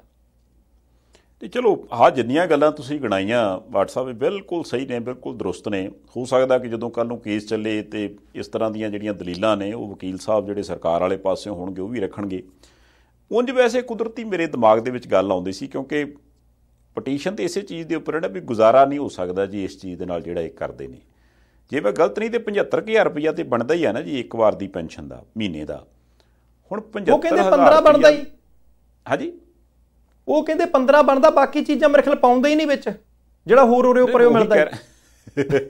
75,000 ਰੁਪਈਆ ਤਾਂ ਸਰਕਾਰ ਵੀ ਕਹਿੰਦੀ ਵੀ 75,000 ਰੁਪਈਆ ਮਹੀਨੇ ਦਾ ਬਣਦਾ। ਮੈਂ ਸੋਚਦਾ ਵੀ ਇਹਨਾਂ ਹੀ ਐਮਐਲਏ ਸਾਹਿਬਾਨ ਜਿਹੜੇ ਕਿ ਐਕਸ ਐਮਐਲਏ ਸਾਹਿਬਾਨ ਨੇ ਆਪਣੇ ਆਪਣੇ ਹਲਕੇ ਦੇ ਵਿੱਚ ਜ਼ਰੂਰ ਦੇਖਣ ਕਿ ਉਹਨਾਂ ਦੇ ਪਹਿਲੇ, ਦੂਜੇ, ਤੀਜੇ, ਚੌਥੇ ਕਾਰਜਕਾਲ ਦੇ ਦੌਰਾਨ ਹੋ ਸਕਦਾ ਕਈ ਬੰਦੇ ਕੋਈ ਠੇਕੇ ਤੇ, ਕੋਈ ਪ੍ਰਾਈਵੇਟ, ਕੋਈ ਇੱਧਰ ਉੱਧਰ ਨੌਕਰੀ 'ਤੇ ਲੱਗਾ ਹੋਊਗਾ, ਹੋ ਸਕਦਾ ਉਹਨੂੰ ਮਹੀਨੇ ਦਾ 7500 ਮਿਲਦਾ ਹੋਵੇ। ਅਜੇ ਵੀ ਉਹਨੂੰ ਕੰਮ ਵੀ ਕਰਨਾ ਪੈਂਦਾ, ਇਹਨਾਂ ਨੂੰ ਤਾਂ ਕੰਮ ਵੀ ਕੋਈ ਨਹੀਂ ਕਰਨਾ ਪੈਂਦਾ, ਉਹਨੂੰ ਕੰਮ ਵੀ ਕਰਨਾ ਪੈਂਦਾ, 30 ਦਿਨ ਮਰਨਾ ਵੀ ਪੈਂਦਾ, ਫਿਰ ਜਾ ਕੇ 7500 ਮਿਲਦਾ। ਤੇ ਇੱਥੇ ਸਿਰਫ ਪੈਨਸ਼ਨ ਹੀ 75,000 ਆ ਤੇ ਉਹਦੇ ਬਾਵਜੂਦ ਜੇ ਗੁਜ਼ਾਰਾ ਨਹੀਂ ਹੋ ਰਿਹਾ ਤੇ ਹੋ ਸਕਦਾ ਜੱਜ ਸਾਹਿਬ ਕਹਿਣ ਵੀ ਯਾਰ ਉਸ ਬੰਦੇ ਨੂੰ ਜਾ ਕੇ ਪੁੱਛੋ ਵੀ ਉਹ 7500 'ਚ ਕਿੱਦਾਂ ਗੁਜ਼ਾਰਾ ਕਰੀ ਜਾਂਦਾ। ਇਹ ਬਹੁਤ ਵੱਡਾ ਸਵਾਲ ਹੈ ਸੰਧਾਲੀਆ ਸਾਹਿਬ। ਮੈਂ ਨਾਲ ਦੀ ਨਾਲ ਕਹਿਣਾ, ਅਸੀਂ ਨਹੀਂ ਕਹਿੰਦੇ ਕਿ ਉਹਨਾਂ ਦਾ ਹੱਕ ਨਹੀਂ ਬਣਦਾ, ਤੁਹਾਡਾ ਹੱਕ ਬਣਦਾ। ਤੁਸੀਂ ਅਦਾਲਤ 'ਚ ਚਲੇ ਗਏ ਹੋ, ਹੁਣ ਤੁਸੀਂ ਪਬਲਿਕ ਡੋਮੇਨ ਦੇ ਵਿੱਚ ਵੀ ਆਏ ਹੋ, ਸੋਸ਼ਲ ਮੀਡੀਆ ਦੇ ਉੱਤੇ ਤੁਹਾਡੀ ਚਰਚਾ ਚੱਲਦੀ ਹੈ। ਇਹਨਾਂ ਦੇ ਵਿੱਚੋਂ ਕਈ ਸਾਬਕਾ ਐਮਐਲਏ ਹੋਣਗੇ ਸੰਧਾਵਾਲੀਆ ਸਾਹਿਬ ਜਿਹੜੇ ਉਦੋਂ MLA ਸੀ, ਜਦੋਂ ਪੰਜਾਬ ਦੇ ਵਿੱਚ ਚਾਹੇ ਉਹ ਕੇਂਦਰ ਦੀ ਸਕੀਮ ਸੀ, ਜਿਹਦੀ ਮਰਜ਼ੀ ਸਕੀਮ ਸੀ, ਜਦੋਂ ਪੰਜਾਬ ਦੇ ਕਰਮਚਾਰੀਆਂ ਦੀ ਪੈਨਸ਼ਨ ਬੰਦ ਹੋਈ ਹੈ ਕਿ ਨਹੀਂ, ਹੁਣ ਜਿਹੜੇ ਭਰਤੀ ਹੋਣਗੇ ਉਹਨਾਂ ਨੂੰ ਪੈਨਸ਼ਨ ਨਹੀਂ ਮਿਲਣੀ। ਸਾਬਕਾ MLA ਸਾਹਿਬ, ਉਹਨਾਂ ਨੂੰ ਢਿੱਡ ਨਹੀਂ ਲੱਗਾ, ਉਹਨਾਂ ਨੂੰ ਭੁੱਖ ਨਹੀਂ ਲੱਗਦੀ, ਉਹਨਾਂ ਦੇ ਨਿਆਣਿਆਂ ਨੂੰ ਕੱਪੜੇ ਨਹੀਂ ਚਾਹੀਦੇ, ਉਹਨਾਂ ਦੇ ਨਿਆਣਿਆਂ ਨੂੰ ਫੀਸ ਨਹੀਂ ਚਾਹੀਦੀ, ਉਹਨਾਂ ਦੇ ਨਿਆਣਿਆਂ ਨੂੰ ਕਿਤਾਬਾਂ ਨਹੀਂ ਚਾਹੀਦੀਆਂ, ਉਹਨਾਂ ਦੇ ਪਰਿਵਾਰ ਦੇ ਵਿੱਚ ਉਹਨਾਂ ਦਾ ਨਹੀਂ ਜੀ ਕਰੂਗਾ ਦੋਤੀ ਦੋਤਾ, ਪੋਤੀ ਪੋਤਾ, ਭਾਣਜੀ ਭਾਣਜਾ ਕੋ ਆਵੇ ਤਾਂ ਅਸੀਂ ਉਹਦੇ ਹੱਥ ਦੇ ਉੱਤੇ 10 ਰੁਪਈਏ ਰੱਖੀਏ, ਉਹਨਾਂ ਦਾ ਗਰਮੀਆਂ ਨੂੰ ਅੰਬ ਚੂਪਣ ਨੂੰ ਜੀ ਨਹੀਂ ਕਰੂਗਾ। ਯਾਨੀ ਤੁਹਾਡੇ ਦੇਖਦਿਆਂ ਪੈਨਸ਼ਨ ਹੀ ਖਤਮ ਹੋ ਗਈ, ਉਦੋਂ ਵਕੀਲ ਨਹੀਂ ਆਪਾਂ ਨੂੰ ਲੱਭੇ। ਅੱਜ ਕਿਹਨੂੰ ਪੈਨਸ਼ਨ ਹੈ ਵੀ ਪੰਜਾਬ ਦੇ ਵਿੱਚ? ਸੋਸ਼ਲ ਸਿਕਿਉਰਿਟੀ ਦੀ ਸਕੀਮ ਹੈਗੀ, ਜਿਹੜਾ ਬੰਦਾ ਪ੍ਰਾਈਵੇਟ ਕੰਮ ਕਰਦਾ ਕਿ ਭਾਈ ਉਹਨੇ 60 ਸਾਲ ਤੋਂ ਬਾਅਦ ਜਦੋਂ ਆਪਣੀ ਨੌਕਰੀ ਛੱਡ ਦਿੱਤੀ, ਉਹਨੇ ਗੁਜ਼ਾਰਾ ਕਿੱਦਾਂ ਕਰਨਾ? ਤੇ ਆਪਣੇ ਥੋੜਾ ਜਿਹਾ ਘੋੜਾ ਵੱਜਿਆ ਤੇ ਸਾਡੀਆਂ ਚੀਕਾਂ ਨਿਕਲ ਗਈਆਂ। ਇਹ ਗੱਲ ਨੋਟ ਕਰਨ ਵਾਲੀ ਆ। ਉਹਨੂੰ ਜਿਹੜੀ ਪੈਨਸ਼ਨ ਮਿਲਣੀ ਵੀ ਸੀ ਉਹ ਵੀ 20 ਸਾਲ 30 ਸਾਲ ਨੌਕਰੀ ਕਰਨ ਤੋਂ ਬਾਅਦ ਮਿਲਣੀ ਆ, ਤੇ ਇੱਧਰ ਜਿਹੜਾ ਨੌਕਰੀ ਵਾਲਾ ਕੰਮ ਜਾਂ ਪੈਨਸ਼ਨ ਵਾਲਾ ਕੰਮ ਉਹ 5 ਸਾਲ ਬਾਅਦ ਹੀ ਹੋ ਜਾਂਦਾ, ਤੇ 5 ਸਾਲ ਆਪਣਾ ਟੌਰ ਟੱਪਾ ਵੱਖਰਾ। ਚਲੋ ਇਸ ਆਪਾਂ ਰੌਲੇ 'ਚ ਨਹੀਂ ਪੈਂਦੇ, ਕਿਉਂਕਿ ਮਾਮਲਾ ਹੁਣ ਉਹ ਕਹਿੰਦੇ ਅਸੀਂ ਅਦਾਲਤ 'ਚ ਲੈ ਗਏ ਹਾਂ, ਵਕੀਲ ਸਾਹਿਬਾਨਾਂ ਨੇ ਆਪੋ ਆਪਣਾ ਪੱਖ ਉੱਥੇ ਰੱਖਣਾ, ਸਰਕਾਰ ਆਪਣਾ ਪੱਖ ਰੱਖੂਗੀ, ਇਹਨਾਂ ਦੇ ਵਕੀਲ ਸਾਹਿਬ ਆਪਣਾ ਪੱਖ ਰੱਖਣਗੇ, ਫੈਸਲਾ ਜੱਜ ਸਾਹਿਬ ਨੇ ਕਰਨਾ ਵੀ ਕਿਹੜੀ ਗੱਲ ਸਹੀ ਹੈ ਕਿਹੜੀ ਗੱਲ ਗਲਤ ਹੈ। ਦੂਜੀ ਗੱਲ ਇਹ ਹੈ WhatsApp ਕਿ ਵੀ ਇਹ ਜਿੱਦਾਂ ਹੁਣ ਮੈਂ ਜ਼ਿਕਰ ਕੀਤਾ ਵੀ ਜਿਹੜਾ ਵੀ ਕੋਈ ਫੈਸਲਾ ਆਮ ਆਦਮੀ ਪਾਰਟੀ ਦੀ ਸਰਕਾਰ ਕਰਦੀ ਉਹ ਕਿਸੇ ਨਾ ਕਿਸੇ ਪਾਸੇ ਕਾਨੂੰਨੀ ਉਲਝਣ ਦੇ ਵਿੱਚ ਉਲਝ ਜਾਂਦਾ, ਤੇ ਪ੍ਰੈਕਟੀਕਲੀ ਜ਼ਮੀਨੀ ਪੱਧਰ ਤੱਕ ਪਹੁੰਚਦਿਆਂ ਜਾਂ ਤਾਂ ਉਹਦੇ 'ਚ ਡਿਲੇ ਆ, ਜਾਂ ਉਹਦੇ 'ਚ ਸਟੇ ਆ, ਜਾਂ ਫਿਰ ਕੋਈ ਹੋਰ ਕਾਰਨ ਆ, ਤੇ ਕਰਦਿਆਂ ਕਤਰਦਿਆਂ ਮਹੀਨੇ ਲੰਘ ਗਏ ਨੇ 6 ਮਹੀਨਿਆਂ 'ਚ ਆਮ ਆਦਮੀ ਪਾਰਟੀ ਤੇ ਕਹਿੰਦੀ ਵੀ ਅਸੀਂ ਪਿੱਠ ਥਾਪੜਦੇ ਹਾਂ ਵੀ ਮਹਾਰਾਜ ਜਿੰਨਾ ਕੰਮ ਅਸੀਂ ਕਰਤਾ ਇੰਨਾ ਕੀਤਾ ਹੀ ਕਿਸੇ ਨਹੀਂ। ਪਰ ਵਿਰੋਧੀ ਧਿਰ ਦੇ ਨੇਤਾ ਨੇ ਪ੍ਰਤਾਪ ਸਿੰਘ ਬਾਜਵਾ ਹੋਰੀ ਉਹ ਕਹਿੰਦੇ ਨਾ, ਕੁਛ ਬਣਾ ਕੇ 6 ਮਹੀਨੇ ਉਂਝ ਹੀ ਕੱਢਤੇ ਬਸ। ਸੰਧਾਲੀਆ ਸਾਹਿਬ, ਜੇ ਸੱਤਾਧਾਰੀ ਧਿਰ ਕਹਿੰਦੀ ਅਸੀਂ ਸਾਰਾ ਕੁਝ ਦਰੁਸਤ ਕੀਤਾ ਤਾਂ ਲੋਕ ਹੱਸਣਗੇ, ਜੇ ਬਾਜਵਾ ਸਾਹਿਬ ਕਹਿਣਗੇ ਕਿ ਉਹਨਾਂ ਨੇ ਕੱਖ ਨਹੀਂ ਕੀਤਾ ਲੋਕ ਤਾਂ ਵੀ ਹੱਸਣਗੇ। ਠੀਕ ਹੈ, ਤੁਸੀਂ ਸਿਆਸਤਦਾਨ ਹੋ, ਪਰ ਸਹਿੰਦੀ ਸਿਆਸਤ ਕਰੋ ਤਾਂ ਚੰਗਾ। ਸਰਕਾਰ ਨੇ ਕੰਮ ਕੀਤੇ ਵੀ ਹੈ ਤੇ ਸਰਕਾਰ ਕਈ ਕੰਮਾਂ ਦੇ ਵਿੱਚ ਪਛੜੀ ਵੀ ਹੈ। ਹੁਣ ਵਿਰੋਧੀ ਧਿਰਾਂ ਨੇ ਜਿਹਦੇ 'ਚ ਪਛੜੇ ਆ ਉਹ ਦੱਸਣਾ, ਸਰਕਾਰ ਨੇ ਇਸ਼ਤਿਹਾਰ ਉਹ ਦੇਣੇ ਆ, ਪੈਸੇ ਉਹਨਾਂ ਦੇ ਉੱਤੇ ਲਾਉਣੇ ਆ ਵੱਖ-ਵੱਖ ਸੂਬਿਆਂ ਦੇ ਵਿੱਚ ਜਿਹੜੇ ਕੰਮ ਉਹਨਾਂ ਨੂੰ ਲੱਗਦਾ ਕਿ ਅਸਾਂ ਕਰ ਦਿੱਤੇ ਆ। ਹੁਣ ਤੁਸੀਂ ਦੇਖੋ ਪ੍ਰਤਾਪ ਸਿੰਘ ਬਾਜਵਾ ਸਾਹਿਬ ਦੇ ਨਾਲ ਡਾਕਟਰ ਰਾਜਕੁਮਾਰ ਚੱਬੇਵਾਲ ਹੋਰੀ ਬੈਠੇ, ਇੱਕ ਵਿਰੋਧੀ ਧਿਰ ਦੇ ਨੇਤਾ ਤੇ ਇੱਕ ਵਿਰੋਧੀ ਧਿਰ ਦੇ ਉਪ ਨੇਤਾ। ਜਿੱਥੋਂ ਆਪਾਂ ਖਬਰ ਸ਼ੁਰੂ ਕੀਤੀ ਸੀ, ਦੇਖੋ ਮਹਾਰਾਜ ਠੀਕ ਰੱਖੇ, ਸਾਰਾ ਕੁਝ ਵਧੀਆ, ਕਾਂਗਰਸ ਪਾਰਟੀ ਦੀ ਵਿਰੋਧੀ ਧਿਰ ਦੀ ਭੂਮਿਕਾ ਬਣੀ ਰਹੇ, ਅਸੀਂ ਉਮੀਦ ਕਰਦੇ ਹਾਂ, ਕਿਉਂਕਿ ਜਿੰਨਾ ਕੰਕੜਾ ਤੁਸੀਂ ਦੱਸਿਆ ਸੀ ਉਹਦੇ ਹਿਸਾਬ ਨਾਲ ਤਾਂ ਕੰਮ ਦੂਜੇ ਪਾਸੇ ਖਿਸਕ ਸਕਦਾ। ਹੁਣ ਬਾਜਵਾ ਸਾਹਿਬ ਨੇ ਇੱਕ ਤੋਂ ਬਾਅਦ ਇੱਕ ਚੀਜ਼ਾਂ ਦੱਸੀਆਂ, ਕਹਿੰਦੇ ਜੀ ਐਕਸਾਈਜ਼ ਪਾਲਿਸੀ ਇਹਨਾਂ ਦੀ ਮਾੜੀ, ਰੇਤਾ 2 ਨੰਬਰ ਦੇ ਵਿੱਚ ਇਹਨਾਂ ਦੀ ਚੱਲੀ ਜਾਂਦੀ ਹੈ, ਹਰਜੋਤ ਸਿੰਘ ਬੈਂਸ ਅਸਤੀਫਾ ਦੇਣ, ਜਸਵੰਤ ਸਿੰਘ ਗੱਜਣ ਮਾਜਰਾ ਸਾਹਿਬ ਦਾ ਜ਼ਿਕਰ ਉਹਨਾਂ ਨੇ ਕਰ ਦਿੱਤਾ, ਫੌਜਾ ਸਿੰਘ ਸਰਾਰੀ ਸਾਹਿਬ ਦਾ ਜ਼ਿਕਰ ਉਹਨਾਂ ਨੇ ਕਰ ਦਿੱਤਾ, ਜਲੰਧਰ ਪੱਛਮੀ ਵਾਲੇ ਸ਼ੀਤਲ ਅੰਗਰਾਲ MLA ਉਹਨਾਂ ਦਾ ਜ਼ਿਕਰ ਕਰ ਦਿੱਤਾ, ਜਿਹੜੇ ਸਾਬਕਾ ਸਿਹਤ ਮੰਤਰੀ ਵਿਜੇ ਸਿੰਗਲਾ ਸਾਹਿਬ ਦਾ ਜ਼ਿਕਰ ਉਹਨਾਂ ਕਰਤਾ, ਫੌਜਾ ਸਿੰਘ ਸਰਾਰੀ ਦਾ ਜ਼ਿਕਰ ਹੋ ਗਿਆ। ਇਹਦੇ ਤੋਂ ਬਿਨਾਂ ਉਹਨਾਂ ਨੇ ਕਈ ਹੋਰ ਵੀ ਜ਼ਿਕਰ ਕੀਤੇ ਕਿ ਭਾਈ ਆ ਵੀ ਬੰਦਾ, ਉਹ ਕਹਿੰਦੇ ਜੀ ਮਹੀਨੇ ਅਜੇ 6 ਹੋਏ ਆ, ਇਹਨਾਂ ਕੇਸਾਂ ਦੇ ਵਿੱਚ ਬੁਰੇ ਤਰੀਕੇ ਸਰਕਾਰ ਫੇਲ ਹੈ, ਪੱਲੇ ਇਹਨਾਂ ਦੇ ਕੱਖ ਨਹੀਂ, ਆਪਣੇ ਆਪ ਨੂੰ ਕੱਟੜ ਇਮਾਨਦਾਰ ਆਖੀ ਜਾਂਦੇ ਆ, ਪਰ ਤੁਸੀਂ ਦੇਖੋ ਕਿ ਭਾਈ ਪੰਜਾਬ ਨੂੰ ਲੁੱਟਣ ਵਾਲੀ ਸਥਿਤੀ ਹੈ। ਲਗਾਤਾਰ ਬੋਲੇ ਅੱਧਾ ਘੰਟਾ, ਲਗਾਤਾਰ ਉਹਨਾਂ ਨੇ ਕੰਮ ਚਲਾਇਆ ਕਿ ਆ ਵੀ ਗਲਤੀ, ਫਿਰ ਇਸ਼ਤਿਹਾਰਾਂ ਤੇ ਆ ਗਿਆ, ਕਹਿੰਦੇ ਜੀ ਸਾਰੇ ਸੂਬਿਆਂ 'ਚ ਇਸ਼ਤਿਹਾਰ ਦਿੰਦੇ ਆ, ਪੈਸਾ ਪੰਜਾਬ ਦਾ ਇੱਧਰਲੇ, ਠੀਕ ਹੈ ਗੱਲ, ਇਸ਼ਤਿਹਾਰ ਜਾ ਰਹੇ ਵੱਖ-ਵੱਖ ਸੂਬਿਆਂ ਦੀਆਂ ਅਖਬਾਰਾਂ ਦੇ ਵਿੱਚ, ਬਿਲਕੁਲ ਨਹੀਂ ਜਾਣੇ ਚਾਹੀਦੇ, ਪੰਜਾਬ ਦਾ ਪੈਸਾ ਹੈ, ਕਿਉਂ ਬਾਹਰਲੇ ਸੂਬਿਆਂ 'ਚ ਖਰਚਣਾ। ਇੱਕ ਪੱਤਰਕਾਰ ਨੇ ਕਹਿਤਾ, ਕਹਿੰਦੇ ਜੀ ਤੁਹਾਡੀ ਪਾਰਟੀ ਦੀ ਸਰਕਾਰ ਸੀ ਕੈਪਟਨ ਸਾਹਿਬ ਦੀ, ਉਹ ਵੀ ਦਿੰਦੇ ਸੀ ਇਸ਼ਤਿਹਾਰ, ਉਹ ਕਹਿੰਦੇ ਜੀ ਉਹ ਸਾਡੇ ਨਹੀਂ ਹੈ, ਨਹੀਂ ਕਹਿੰਦੇ ਜੀ ਉਦੋਂ ਤੁਸੀਂ ਵੀ ਉੱਥੇ ਸੀ, ਉਹ ਦਿੰਦੇ ਸੀ ਇਸ਼ਤਿਹਾਰ। ਤਾਂ ਬਾਜਵਾ ਸਾਹਿਬ ਕਹਿੰਦੇ ਦਿਖਾਓ, ਮੇਰੇ ਨੋਟਿਸ ਤਾਂ ਹੈ ਨਹੀਂ, ਪ੍ਰੈਸ ਕਾਨਫਰੰਸ ਚੱਲਦੀ ਪਈ ਜੇ ਹੈ ਤੁਹਾਡੇ ਨੋਟਿਸ ਦੇ ਵਿੱਚ ਤਾਂ ਲਿਆਓ, ਵਿਖਾਓ ਮੈਨੂੰ ਕਿੱਥੇ ਦਿੱਤੇ ਉਹਨਾਂ ਨੇ ਇਸ਼ਤਿਹਾਰ, ਕਿਤੇ ਇਲੈਕਸ਼ਨ ਦੇ ਲਾਗੇ ਇੱਕ ਅੱਧਾ ਇਸ਼ਤਿਹਾਰ ਦਿੱਤਾ ਹੋਊਗਾ। ਨਹੀਂ ਚਲੋ ਇਹ ਤਾਂ ਉਹ ਬਹਿਸ ਹੋ ਗਈ ਨਾ ਜਿਹਦੇ ਵਿੱਚ ਪੈਣ ਦਾ ਮੈਨੂੰ ਲੱਗਦਾ ਹੁੰਦਾ ਵੀ ਹੁਣ ਕੋਈ ਫਾਇਦਾ ਹੈ ਨਹੀਂ। ਪਰ ਹਾਂ ਜਿਹੜੀ ਗੱਲ, ਕਿਉਂਕਿ ਪ੍ਰਤਾਪ ਸਿੰਘ ਬਾਜਵਾ ਸਾਹਿਬ ਕੋਲੇ ਵਿਰੋਧੀ ਧਿਰ ਦੇ ਨੇਤਾ ਦਾ ਉਹਦਾ ਜਿਹੜੀ ਗੱਲ ਉਹ ਕਹਿੰਦੇ ਨੇ ਉਹਦੇ ਵਿੱਚ ਵਜ਼ਨ ਹੈਗਾ। ਸੋ ਮੈਨੂੰ ਲੱਗਦਾ ਵੀ ਜੇ ਇੱਕ ਚੰਗੀ ਵਿਰੋਧੀ ਧਿਰ ਹੋਵੇ ਉਹ ਠੀਕ ਨੁਕਤਾਚੀਨੀ ਕਰੇ ਕਿ ਵੀ ਆਹ ਦਰੁਸਤ ਹੈ ਜੀ, ਇਹਨੂੰ ਥੋੜ੍ਹਾ ਜਿਹਾ ਇੱਦਾਂ ਠੀਕ ਕਰੋ, ਆਹ ਤੁਹਾਡੀ ਯੋਜਨਾ ਵਧੀਆ, ਇਹਨੂੰ ਥੋੜ੍ਹਾ ਜਿਹਾ ਇਸ ਤਰ੍ਹਾਂ ਮੋਲਡ ਕਰਨ ਦੀ ਲੋੜ ਆ, ਅਤੇ ਹੋ ਸਕਦਾ ਪੰਜਾਬ ਦਾ ਭਲਾ ਹੋ ਜਾਵੇ। ਅਤੇ ਜੇ ਆਪਾਂ ਸਿਰਫ ਤੇ ਸਿਰਫ ਇਸੇ ਚੀਜ਼ ਦੇ ਉੱਪਰ ਜ਼ੋਰ ਰੱਖਣਾ ਵੀ ਅਗਲਾ ਕਹਿੰਦਾ ਵੀ ਮੈਂ ਬਣਾਤੀ ਭਾਈ ਸਾਹਿਬ ਸਾਰੀਆਂ ਚੀਜ਼ਾਂ ਸੋਨੇ ਦੀਆਂ, ਉਹ ਆਖੇ ਲੈ ਇਹ ਤਾਂ ਮਿੱਟੀ ਹੈ ਜਮਾਂ ਹੀ, ਪਰ ਇੱਦਾਂ ਨਹੀਂ। ਜੇ ਅਗਲਾ ਸੋਨੇ ਦੇ ਕਹਿੰਦਾ ਆਪਾਂ ਇਹ ਕਹੀਏ ਵੀ ਨਹੀਂ ਹਾਂ ਯਾਰ ਤਾਂਬਾ ਥੋੜ੍ਹਾ ਥੋੜ੍ਹਾ ਲੱਗਿਆ ਲੱਗਦਾ ਕਿਤੇ, ਉਸ ਹਿਸਾਬ ਨਾਲ ਆਪਾਂ ਨੂੰ ਗੱਲ ਮੰਨ ਲੈਣੀ ਚਾਹੀਦੀ ਹੈ। ਜੇ ਬਿਲਕੁਲ ਹੀ ਆਪਾਂ ਉਸ ਪਾਸੇ ਜਾਵਾਂਗੇ, ਗੱਲ ਤੁਹਾਡੀ ਸਹੀ ਹੈ ਵੀ ਤਾਂ ਵੀ ਲੋਕਾਂ ਨਹੀਂ ਮੰਨਣਾ।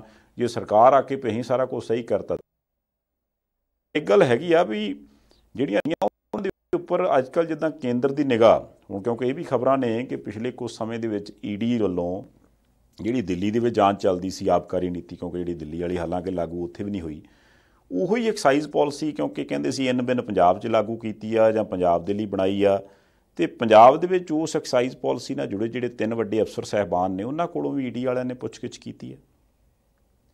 ਸੰਧਾਲੀਆ ਸਾਹਿਬ ਦੇਖੋ, ਜੇ ਤਾਂ ਕੁਛ ਵੀ ਗਲਤ ਹੋਇਆ, ਇੱਕ ਨਿੱਕੇ ਪੈਸੇ ਦਾ, ਖੋਟੇ ਪੈਸੇ ਦਾ ਵੀ ਜੇ ਹੇਰ ਫੇਰ ਕੀਤਾ ਗਿਆ ਐਕਸਾਈਜ਼ ਪਾਲਿਸੀ ਲਾਗੂ ਕਰਕੇ, ਜਾਂਚ ਵੀ ਹੋਣੀ ਚਾਹੀਦੀ ਹੈ। ਜ਼ਿੰਮੇਵਾਰ ਬੰਦੇ ਅੰਦਰ ਵੀ ਧੁੰਨਣੇ ਚਾਹੀਦੇ ਆ। ਮਿਸਾਲੀ ਸਜ਼ਾ ਹੋਵੇ ਕਿ ਮੁੜ ਕੇ ਕੋਈ ਬੰਦਾ ਗਲਤ ਕੰਮ ਕਰੇ ਨਾ, ਪਰ ਜੇ ਉਹਦੇ ਵਿੱਚ ਕੋਈ ਗਲਤ ਨਹੀਂ ਹੋਇਆ ਤਾਂ ਸਿਆਸੀ ਨੂੰ ਆਧਾਰ ਬਣਾ ਕੇ ਕੰਮ ਨਾ ਹੋਵੇ। ਪਿਛਲੇ ਦਿਨੀ 2 ਪੰਜਾਬ ਦੇ ਜਿਹੜੇ ਅਧਿਕਾਰੀ ਸੀ ਉਹਨਾਂ ਦੇ ਉੱਤੇ ਈਡੀ ਦੀ ਰੇਡ ਹੋਈ ਸੀ, ਕਈ ਘੰਟੇ ਘਰ ਦੀ ਤਲਾਸ਼ੀ ਹੋਈ। ਪੰਜਾਬ ਸਰਕਾਰ ਨੇ ਕੋਈ ਪ੍ਰਤੀਕਿਰਿਆ ਨਹੀਂ ਸੀ ਦਿੱਤੀ ਕਿ ਤੁਸੀਂ ਕਿਉਂ ਆਏ, ਕਿਉਂ ਤਲਾਸ਼ੀ ਕੀਤੀ ਜਾਂ ਤਾਂ ਕੀਤਾ ਜਾ ਰਿਹਾ, ਕੁਛ ਨਹੀਂ ਸੀ ਬੋਲੇ। ਹੁਣ ਉਹਨਾਂ ਨੂੰ ਚੁੱਪ ਚਪੀਤੇ 3 ਅਧਿਕਾਰੀਆਂ ਨੂੰ ਸੱਦਿਆ ਜਾ ਰਿਹਾ ਦਿੱਲੀ, ਉਹਨਾਂ ਤੋਂ ਸਵਾਲ ਜਵਾਬ ਕੀਤੇ ਜਾ ਰਹੇ। ਉਦੋਂ ਕੁਝ ਰਿਕਾਰਡ ਵੀ ਕਬਜ਼ੇ ਦੇ ਵਿੱਚ ਲਿਆ ਸੀ, ਕੁਝ ਮੋਬਾਈਲ ਫੋਨ ਵੀ ਕਬਜ਼ੇ ਦੇ ਵਿੱਚ ਲਿਆ ਸੀ। ਹੋ ਸਕਦਾ ਕਿ ਕੁਝ ਸਵਾਲ ਜਿਹੜੇ ਹੈ ਉਹ ਸਾਹਮਣੇ ਆਏ ਹੁਣ ਤੇ ਉਹਨਾਂ ਦੇ ਉੱਤਰ ਲੈਣੇ ਹੋਣ, ਪਰ ਸਵਾਲ ਸਭ ਤੋਂ ਵੱਡਾ ਇਹ ਹੈ ਕਿ ਕੀ ਅਧਿਕਾਰੀਆਂ ਤੋਂ ਪੁੱਛਗਿੱਛ ਤੋਂ ਬਾਅਦ ਕੰਮ ਠੱਪ, ਕੰਮ ਨੂੰ ਬ੍ਰੇਕਾਂ ਲੱਗ ਗਈਆਂ, ਜਾਂ ਫਿਰ ਇਹਦਾ ਅਸਰ ਕਿਸੇ ਸਿਆਸੀ ਲੀਡਰ ਤੱਕ ਵੀ ਜਾਊ, ਜਾਂ ਫਿਰ ਇਹਦਾ ਸੇਕ ਜਿਹੜਾ ਉੱਪਰ ਤੱਕ ਵੀ ਜਾਊ। ਇਹ ਬਹੁਤ ਵੱਡਾ ਆਪਣੇ ਆਪ ਦੇ ਵਿੱਚ ਸਵਾਲ ਹੈ ਕਿ ਅਗਲਾ ਸਟੈਪ ਇਨਫੋਰਸਮੈਂਟ ਡਾਇਰੈਕਟੋਰੇਟ ਦਾ ਐਕਸਾਈਜ਼ ਪਾਲਿਸੀ ਦਾ ਜਿਹੜਾ ਕੇਸ ਹੋਇਆ, ਜਿਸ ਮੁੱਦੇ ਤੇ ਬੀਜੇਪੀ ਨੇ ਵੀ, ਕਾਂਗਰਸ ਨੇ ਵੀ, ਸ਼੍ਰੋਮਣੀ ਅਕਾਲੀ ਦਲ ਨੇ ਵੀ ਆਮ ਆਦਮੀ ਪਾਰਟੀ ਦੀ ਸਰਕਾਰ ਤੇ ਭ੍ਰਿਸ਼ਟਾਚਾਰ ਦਾ ਦੋਸ਼ ਲਾਇਆ, ਅਗਲੇ ਕਦਮ ਦੀ ਉਡੀਕ ਕੀਤੀ ਜਾ ਰਹੀ ਹੈ। ਨਹੀਂ, ਇਹ ਤਾਂ ਗੱਲ ਹੈਗੀ ਹੈ, ਕਿਉਂਕਿ ਜਿਸ ਹਿਸਾਬ ਨਾਲ ਇਹ ਪੇਚ ਫਸਿਆ ਉਹਦੇ ਨਾਲ ਹੋਰ ਕੁਝ ਹੋਵੇ ਨਾ ਹੋਵੇ, ਜਿਹੜਾ ਆਮ ਆਦਮੀ ਪਾਰਟੀ ਦਾ ਵਰਕਰ ਸਪੋਰਟਰ ਹੈ ਉਹ, ਤੇ ਜਿਨ੍ਹਾਂ ਨੇ ਉਹਨਾਂ ਨੂੰ ਵੋਟਾਂ ਪਾਈਆਂ ਨੇ ਜਾਂ ਆਪਣੇ ਹਲਕੇ ਦੇ ਵਿੱਚ ਐਮਐਲਏ ਨੂੰ ਜਿਤਾਇਆ, ਉਹ ਕਿਤੇ ਨਾ ਕਿਤੇ ਇਸ ਗੱਲੋਂ ਹਤਾਸ਼ ਜ਼ਰੂਰ ਹੁੰਦਾ ਵੀ ਯਾਰ ਮੈਂ ਕਿਤੇ ਜਿਹੜੀ ਚੋਣ ਕੀਤੀ ਸੀ ਉਹ ਗਲਤ ਤੇ ਨਹੀਂ।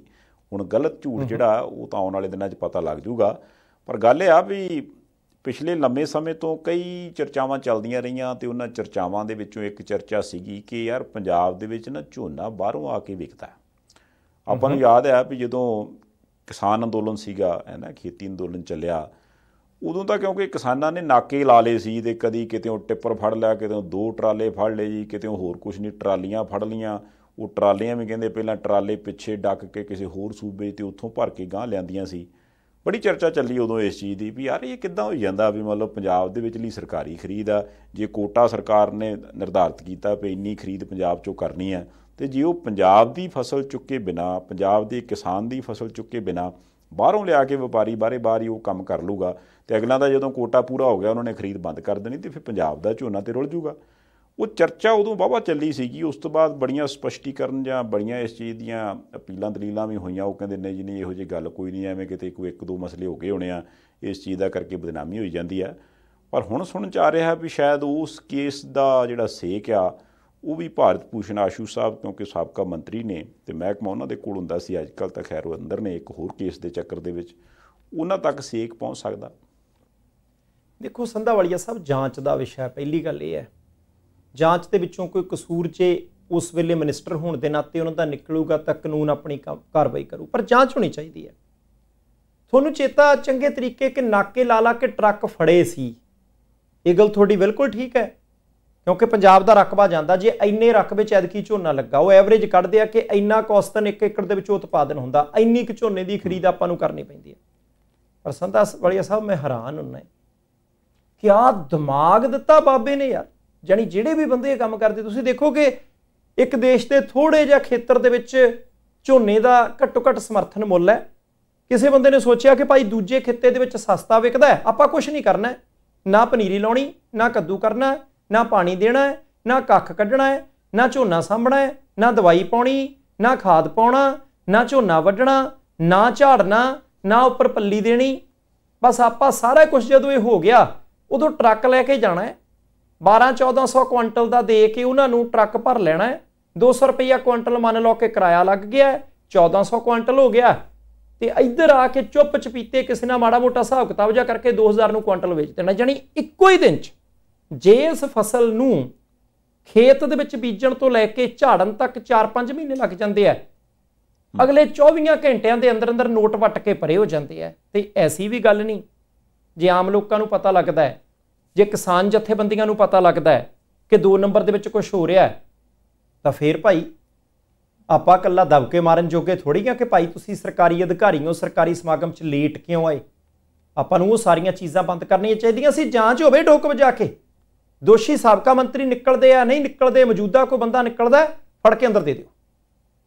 ਹਾਂ, ਇਹ ਬੜਾ ਜ਼ਰੂਰੀ ਹੈ, ਕਿਉਂਕਿ ਦੇਖੋ ਗੱਲ ਇਹ ਆ ਵੀ ਇਹ ਕੇਸ ਜਦੋਂ ਸਾਹਮਣੇ ਆਇਆ ਸੀ ਉਦੋਂ ਲੋਕਾਂ ਦੇ ਮਨਾਂ 'ਚ ਇੱਕ ਸਵਾਲ ਇਹ ਆਇਆ ਸੀ ਕਿ ਵੀ ਐਤਕੀ ਤਾਂ ਚਲੋ ਕਿਸਾਨ ਉੱਥੇ ਬੈਠੇ ਸੀ, ਉਹਨਾਂ ਨੇ ਫੜ ਲਿਆ ਇਹ ਚੀਜ਼ਾਂ, ਕੀ ਪਤਾ ਇਹ ਕਦੋਂ ਦਾ ਕੰਮ ਚੱਲੀ ਜਾਂਦਾ ਸੀ। ਜੇ ਉਦੋਂ ਦਾ ਕੰਮ ਚੱਲੀ ਜਾਂਦਾ ਸੀ ਤਾਂ ਆਪਾਂ ਉਦੋਂ ਵੀ ਜ਼ਿਕਰ ਕੀਤਾ ਸੀ ਵੀ ਅਖਬਾਰਾਂ ਦੇ ਵਿੱਚ ਨਾ ਇੱਕ ਖਬਰ ਆਉਂਦੀ ਹੁੰਦੀ ਆ ਜਿਹਦੇ ਵਿੱਚ ਐਂਡ 'ਤੇ ਇਹ ਕਿਹਾ ਜਾਂਦਾ ਇਸ ਵਾਰ ਪੰਜਾਬ ਦੇ ਵਿੱਚੋਂ ਭਰਪੂਰ ਫਸਲ ਹੋਈ, ਕਿਆਸਿਆ ਗਿਆ ਜਿੰਨਾ ਵੀ ਉਤਪਾਦਨ ਸੀਗਾ ਉਹਦੇ ਤੋਂ ਵੀ ਇੰਨੇ ਟਨ ਜ਼ਿਆਦਾ ਉਤਪਾਦਨ ਕੀਤਾ ਪੰਜਾਬ ਦੀ ਬੱਲੇ ਬੱਲੇ। ਅਤੇ ਕਿਸਾਨ ਜਿਹੜੇ ਵਿਚਾਰੇ ਆਮ ਤੌਰ 'ਤੇ ਪਿੰਡਾਂ 'ਚ ਬੈਠੇ ਹੁੰਦੇ, ਯਾਰ ਐਤਕੀ ਤਾਂ ਸਗੋਂ ਆਪਣੀ ਬੋਰੀ ਘੱਟ ਨਿਕਲੀ ਆ, ਅਤੇ ਇਹ ਕਹਿੰਦੇ ਪੰਜਾਬ ਦੇ ਵਿੱਚ ਉਤਪਾਦਨ ਤੋਂ ਵੱਧ ਹੋ ਗਿਆ। ਯਾਰ ਉਹ ਉਹਨਾਂ ਨੂੰ ਬਾਅਦ 'ਚ ਸਮਝ ਆਇਆ ਸੀ ਵੀ ਯਾਰ ਸਾਡੇ ਵਾਲੀ ਬੋਰੀ ਭਾਵੇਂ ਘੱਟ ਵੀ ਨਿਕਲੀ, ਅਗਲਿਆਂ ਨੇ ਜਿਹੜੀ 81 ਚੀਜ਼ ਸੀਗੀ ਉਹਦੇ ਤੋਂ ਵੀ ਉਤਪਾਦਨ ਕਿਵੇਂ ਵੱਧ ਜਾਂਦਾ, ਇਹਦਾ ਫਾਰਮੂਲਾ ਕੋਈ ਹੋਰ ਹੈ। ਹੁਣ ਇਹਦੇ ਪਿੱਛੇ ਕੀ ਕਹਾਣੀ ਸੀ, ਕੀ ਸੱਚ ਹੈ, ਕੀ ਝੂਠ ਹੈ, ਜੇ ਮੰਨ ਲਓ ਵੀ ਉਹ ਸਾਹਮਣੇ ਆ ਜਾਵੇ ਚਲੋ ਉਹ ਜਾਣੇ ਆਪਾਂ ਆਸ ਕਰਦੇ ਵੀ ਗਾਂ ਇਹੋ ਜਿਹਾ ਕੁਛ ਧੰਦਾ ਨਹੀਂ ਚੱਲੂਗਾ। ਪਰ ਦੂਜੀ ਗੱਲ ਇਹ ਆ WhatsApp ਕਿ ਵੀ ਪਿਛਲੇ ਦਿਨ ਵੀ ਆਪਾਂ ਗੱਲ ਕੀਤੀ ਸੀ ਵੀ ਯਾਰ ਜੇਲ੍ਹਾਂ ਦੇ ਸੁਧਾਰ ਦੀ ਗੱਲ ਕਰਦੇ ਨੇ ਬੈਂਸ ਸਾਹਿਬ, ਪਰ ਕੁਝ ਫਰਕ ਬਹੁਤਾ ਪੈ ਨਹੀਂ ਰਿਹਾ। ਹਾਲਾਂਕਿ ਕਿੰਨਾ ਇਸ ਵਕਤ ਇਹ ਕੇਸ ਸਾਰਿਆਂ ਦੇ ਸਾਹਮਣੇ ਆ ਵੀ ਸਿੱਧੂ ਮੂਸੇਵਾਲਾ ਕਤਲਕਾਂਡ ਦੇ ਵਿੱਚ ਜਿਹੜੇ ਦੋਸ਼ੀ ਸੀਗੇ ਉਹਨਾਂ ਨੂੰ ਕਿੱਥੋਂ ਕਿੱਥੋਂ ਫੜ ਕੇ ਲਿਆਂਦਾ ਜਾ ਰਿਹਾ। ਪਰ ਹੁਣ ਜਦੋਂ ਖਬਰ ਆਉਂਦੀ ਹੈ ਵੀ ਜਿਹੜੇ ਉਹ ਅੰਦਰ ਬੈਠੇ ਨੇ ਦੋਸ਼ੀ ਨੇ, ਲੋਕਾਂ ਦਾ ਧਿਆਨ ਤਾਂ ਇਸ ਗੱਲ ਵਾਲੇ ਪਾਸੇ ਲੱਗਾ ਵੀ ਉਹਨਾਂ ਨੂੰ ਸਜ਼ਾ ਕੀ ਮਿਲਦੀ ਹੈ, ਅਤੇ ਪਤਾ ਹੀ ਲੱਗੇ ਤਲਾਸ਼ੀ ਤੋਂ ਵੀ ਉਹਨਾਂ ਦੇ ਕੋਲ SIM ਕਾਰਡ ਵੀ ਹੈਗੇ ਅਤੇ ਫੋਨ ਵੀ ਹੈਗਾ, ਅਤੇ ਫਿਰ ਲੋਕ ਕੀ ਸੋਚਣਗੇ। ਸੰਧਾਲੀਆ ਸਾਹਿਬ, ਚੰਗੀ ਗੱਲ ਹੈ ਕਿ ਤਲਾਸ਼ੀ ਹੋਈ ਅਤੇ ਤਲਾਸ਼ੀ ਦੌਰਾਨ ਇਹ ਚੀਜ਼ਾਂ ਬਰਾਮਦ ਹੋਈਆਂ। ਕਹਿੰਦੇ ਜੀ ਮੰਤਰੀ ਸਾਹਿਬ ਨੇ ਹਦਾਇਤਾਂ ਦਿੱਤੀਆਂ ਕਿ ਤਲਾਸ਼ੀ ਲੈਣੀ, ਬਹੁਤ ਵਧੀਆ। ਉਹਨਾਂ ਦੇ ਕੋਲੋਂ SIM ਕਾਰਡ ਜਿਹੜੇ ਬਰਾਮਦ ਹੋ ਗਏ, ਮੋਬਾਈਲ ਬਰਾਮਦ ਹੋ ਗਿਆ, ਪਰਚਾ ਹੋ ਜਾਊਗਾ, ਕਾਰਵਾਈ ਹੋ ਜੂ, ਠੀਕ ਹੈ, ਉਹ ਤਾਂ ਪਹਿਲਾਂ ਹੀ ਜੇਲ੍ਹ 'ਚ ਨੇ। ਪਰ ਜੜ ਉਦੋਂ ਮੁੱਕਣੀ ਆ ਜਦੋਂ ਪਤਾ ਲੱਗੇ ਕਿ ਉਹਨਾਂ ਨੇ ਪੈਸੇ ਦੇ ਕੇ ਉਹ ਚੀਜ਼ਾਂ ਅੰਦਰ ਉਪਲਬਧ ਕਰਾਈਆਂ। ਜਿਹੜੇ ਪਹਿਲਾਂ ਦੇ ਕੈਦੀ ਹਵਾਲਾਤੀ ਨੇ ਉਹਨਾਂ ਦੇ ਕੋਲੋਂ ਉਹਨਾਂ ਨੂੰ ਮਿਲੀਆਂ, ਕਿਸੇ ਨੇ ਲਾਲਚ ਦੇ ਵਿੱਚ ਆ ਕੇ, ਕਿਉਂਕਿ ਕਿਸੇ ਨਾ ਕਿਸੇ ਅਧਿਕਾਰੀ ਅਫਸਰ ਕਰਮਚਾਰੀ ਦਾ ਲੈਣਾ ਦੇਣਾ ਤਾਂ ਹੈਗਾ, ਆਮ ਬੰਦੇ ਦੀ ਕੰਮ ਦੀ ਵੱਸ ਦੀ ਗੱਲ ਤਾਂ ਹੈ ਨਹੀਂ। ਕਿਤੇ ਇੱਦਾਂ ਤਾਂ ਨਹੀਂ ਕਿ ਡਰਾ ਧਮਕਾ ਕੇ ਕਿ ਭਾਈ ਜੀ ਅਸੀਂ ਐਡਾ ਵੱਡਾ ਕਾਂਡ ਕਰ ਸਕਦੇ ਹਾਂ ਤਾਂ ਤੁਸੀਂ ਕਿਹੜੇ ਖੇਤ ਦੀ ਮੂਲੀਆਂ ਬਈ, ਆਹ ਸੌਦਾ ਸਾਨੂੰ ਚਾਹੀਦਾ। ਹੁਣ ਭਾਈ ਉੱਥੇ ਕੁਛ ਨਾ ਕੁਛ ਕਰਨਾ ਪਊਗਾ ਹਿਸਾਬ ਕਿਤਾਬ ਜਿਹਾ, ਕਿਉਂਕਿ ਜੇ ਐਡਾ ਵੱਡਾ ਕਾਂਡ ਕਰਨ ਤੋਂ ਬਾਅਦ ਵੀ ਜੇ ਅੰਦਰੋਂ ਉਹ ਮੋਬਾਈਲ ਦੇ ਉੱਤੇ ਗੱਲਾਂ ਬਾਤਾਂ ਕਰੀ ਜਾਂਦੇ ਆ ਤਾਂ ਫਿਰ ਉਹ ਇਨਸਾਫ ਵਾਲੀ ਗੱਲ ਨਹੀਂ। ਚੰਗੀ ਗੱਲ ਹੈ ਕਿ ਰੇਡ ਪਈ, ਚੰਗੀ ਗੱਲ ਹੈ ਕਿ ਚੀਜ਼ ਪਤਾ ਲੱਗੀ, ਚੰਗੀ ਗੱਲ ਹੈ ਕਿ ਲੋਕਾਂ ਦੇ ਸਾਹਮਣੇ ਨਸ਼ਰ ਹੋਈ, ਪਰ ਸ਼ਿਕੰਜਾ ਥੋੜ੍ਹਾ ਜਿਹਾ ਕੱਸੋ ਜ਼ਿਆਦਾ। ਬਿਲਕੁਲ ਸਹੀ। WhatsApp ਵੇਲਾ ਪ੍ਰੋਗਰਾਮ ਦਾ ਮੁੱਕ ਗਿਆ ਜੀ, ਤੁਸੀਂ ਸਮਾਂ ਕੱਢਿਆ, ਧੰਨਵਾਦ, ਬਹੁਤ ਸ਼ੁਕਰੀਆ ਜੀ, ਮਿਹਰਬਾਨੀ। ਉਹ ਜੀ ਫਿਰ ਇਹਦੇ ਨਾਲ ਹੀ ਇਸ ਪ੍ਰੋਗਰਾਮ ਨੂੰ ਇੱਥੇ ਸਮਾਪਤ ਕਰਦੇ ਹਾਂ, ਅਤੇ ਤੁਸੀਂ ਉਹ ਲਾਈਕ ਵਾਲਾ ਬਟਨ ਦੱਬ ਦਿੰਦੇ ਹੋ, ਉਹਦੇ ਲਈ ਬੜੇ ਧੰਨਵਾਦੀ ਹਾਂ। ਅੱਗੇ ਸ਼ੇਅਰ ਵੀ ਕਰ ਸਕਦੇ ਹੋ। ਫਿਲਹਾਲ ਦਿਓ ਇਜਾਜ਼ਤ। ਗੁਰਪ੍ਰੀਤ ਸਿੰਘ ਸੰਧਾਵਾਲੀਆ ਨੂੰ ਦੇਖਦੇ ਰਹਿਣਾ ਪ੍ਰਾਈਮ ਏਸ਼ੀਆ TV, ਤੁਹਾਡਾ ਆਪਣਾ, ਤੁਹਾਡੇ ਲਈ।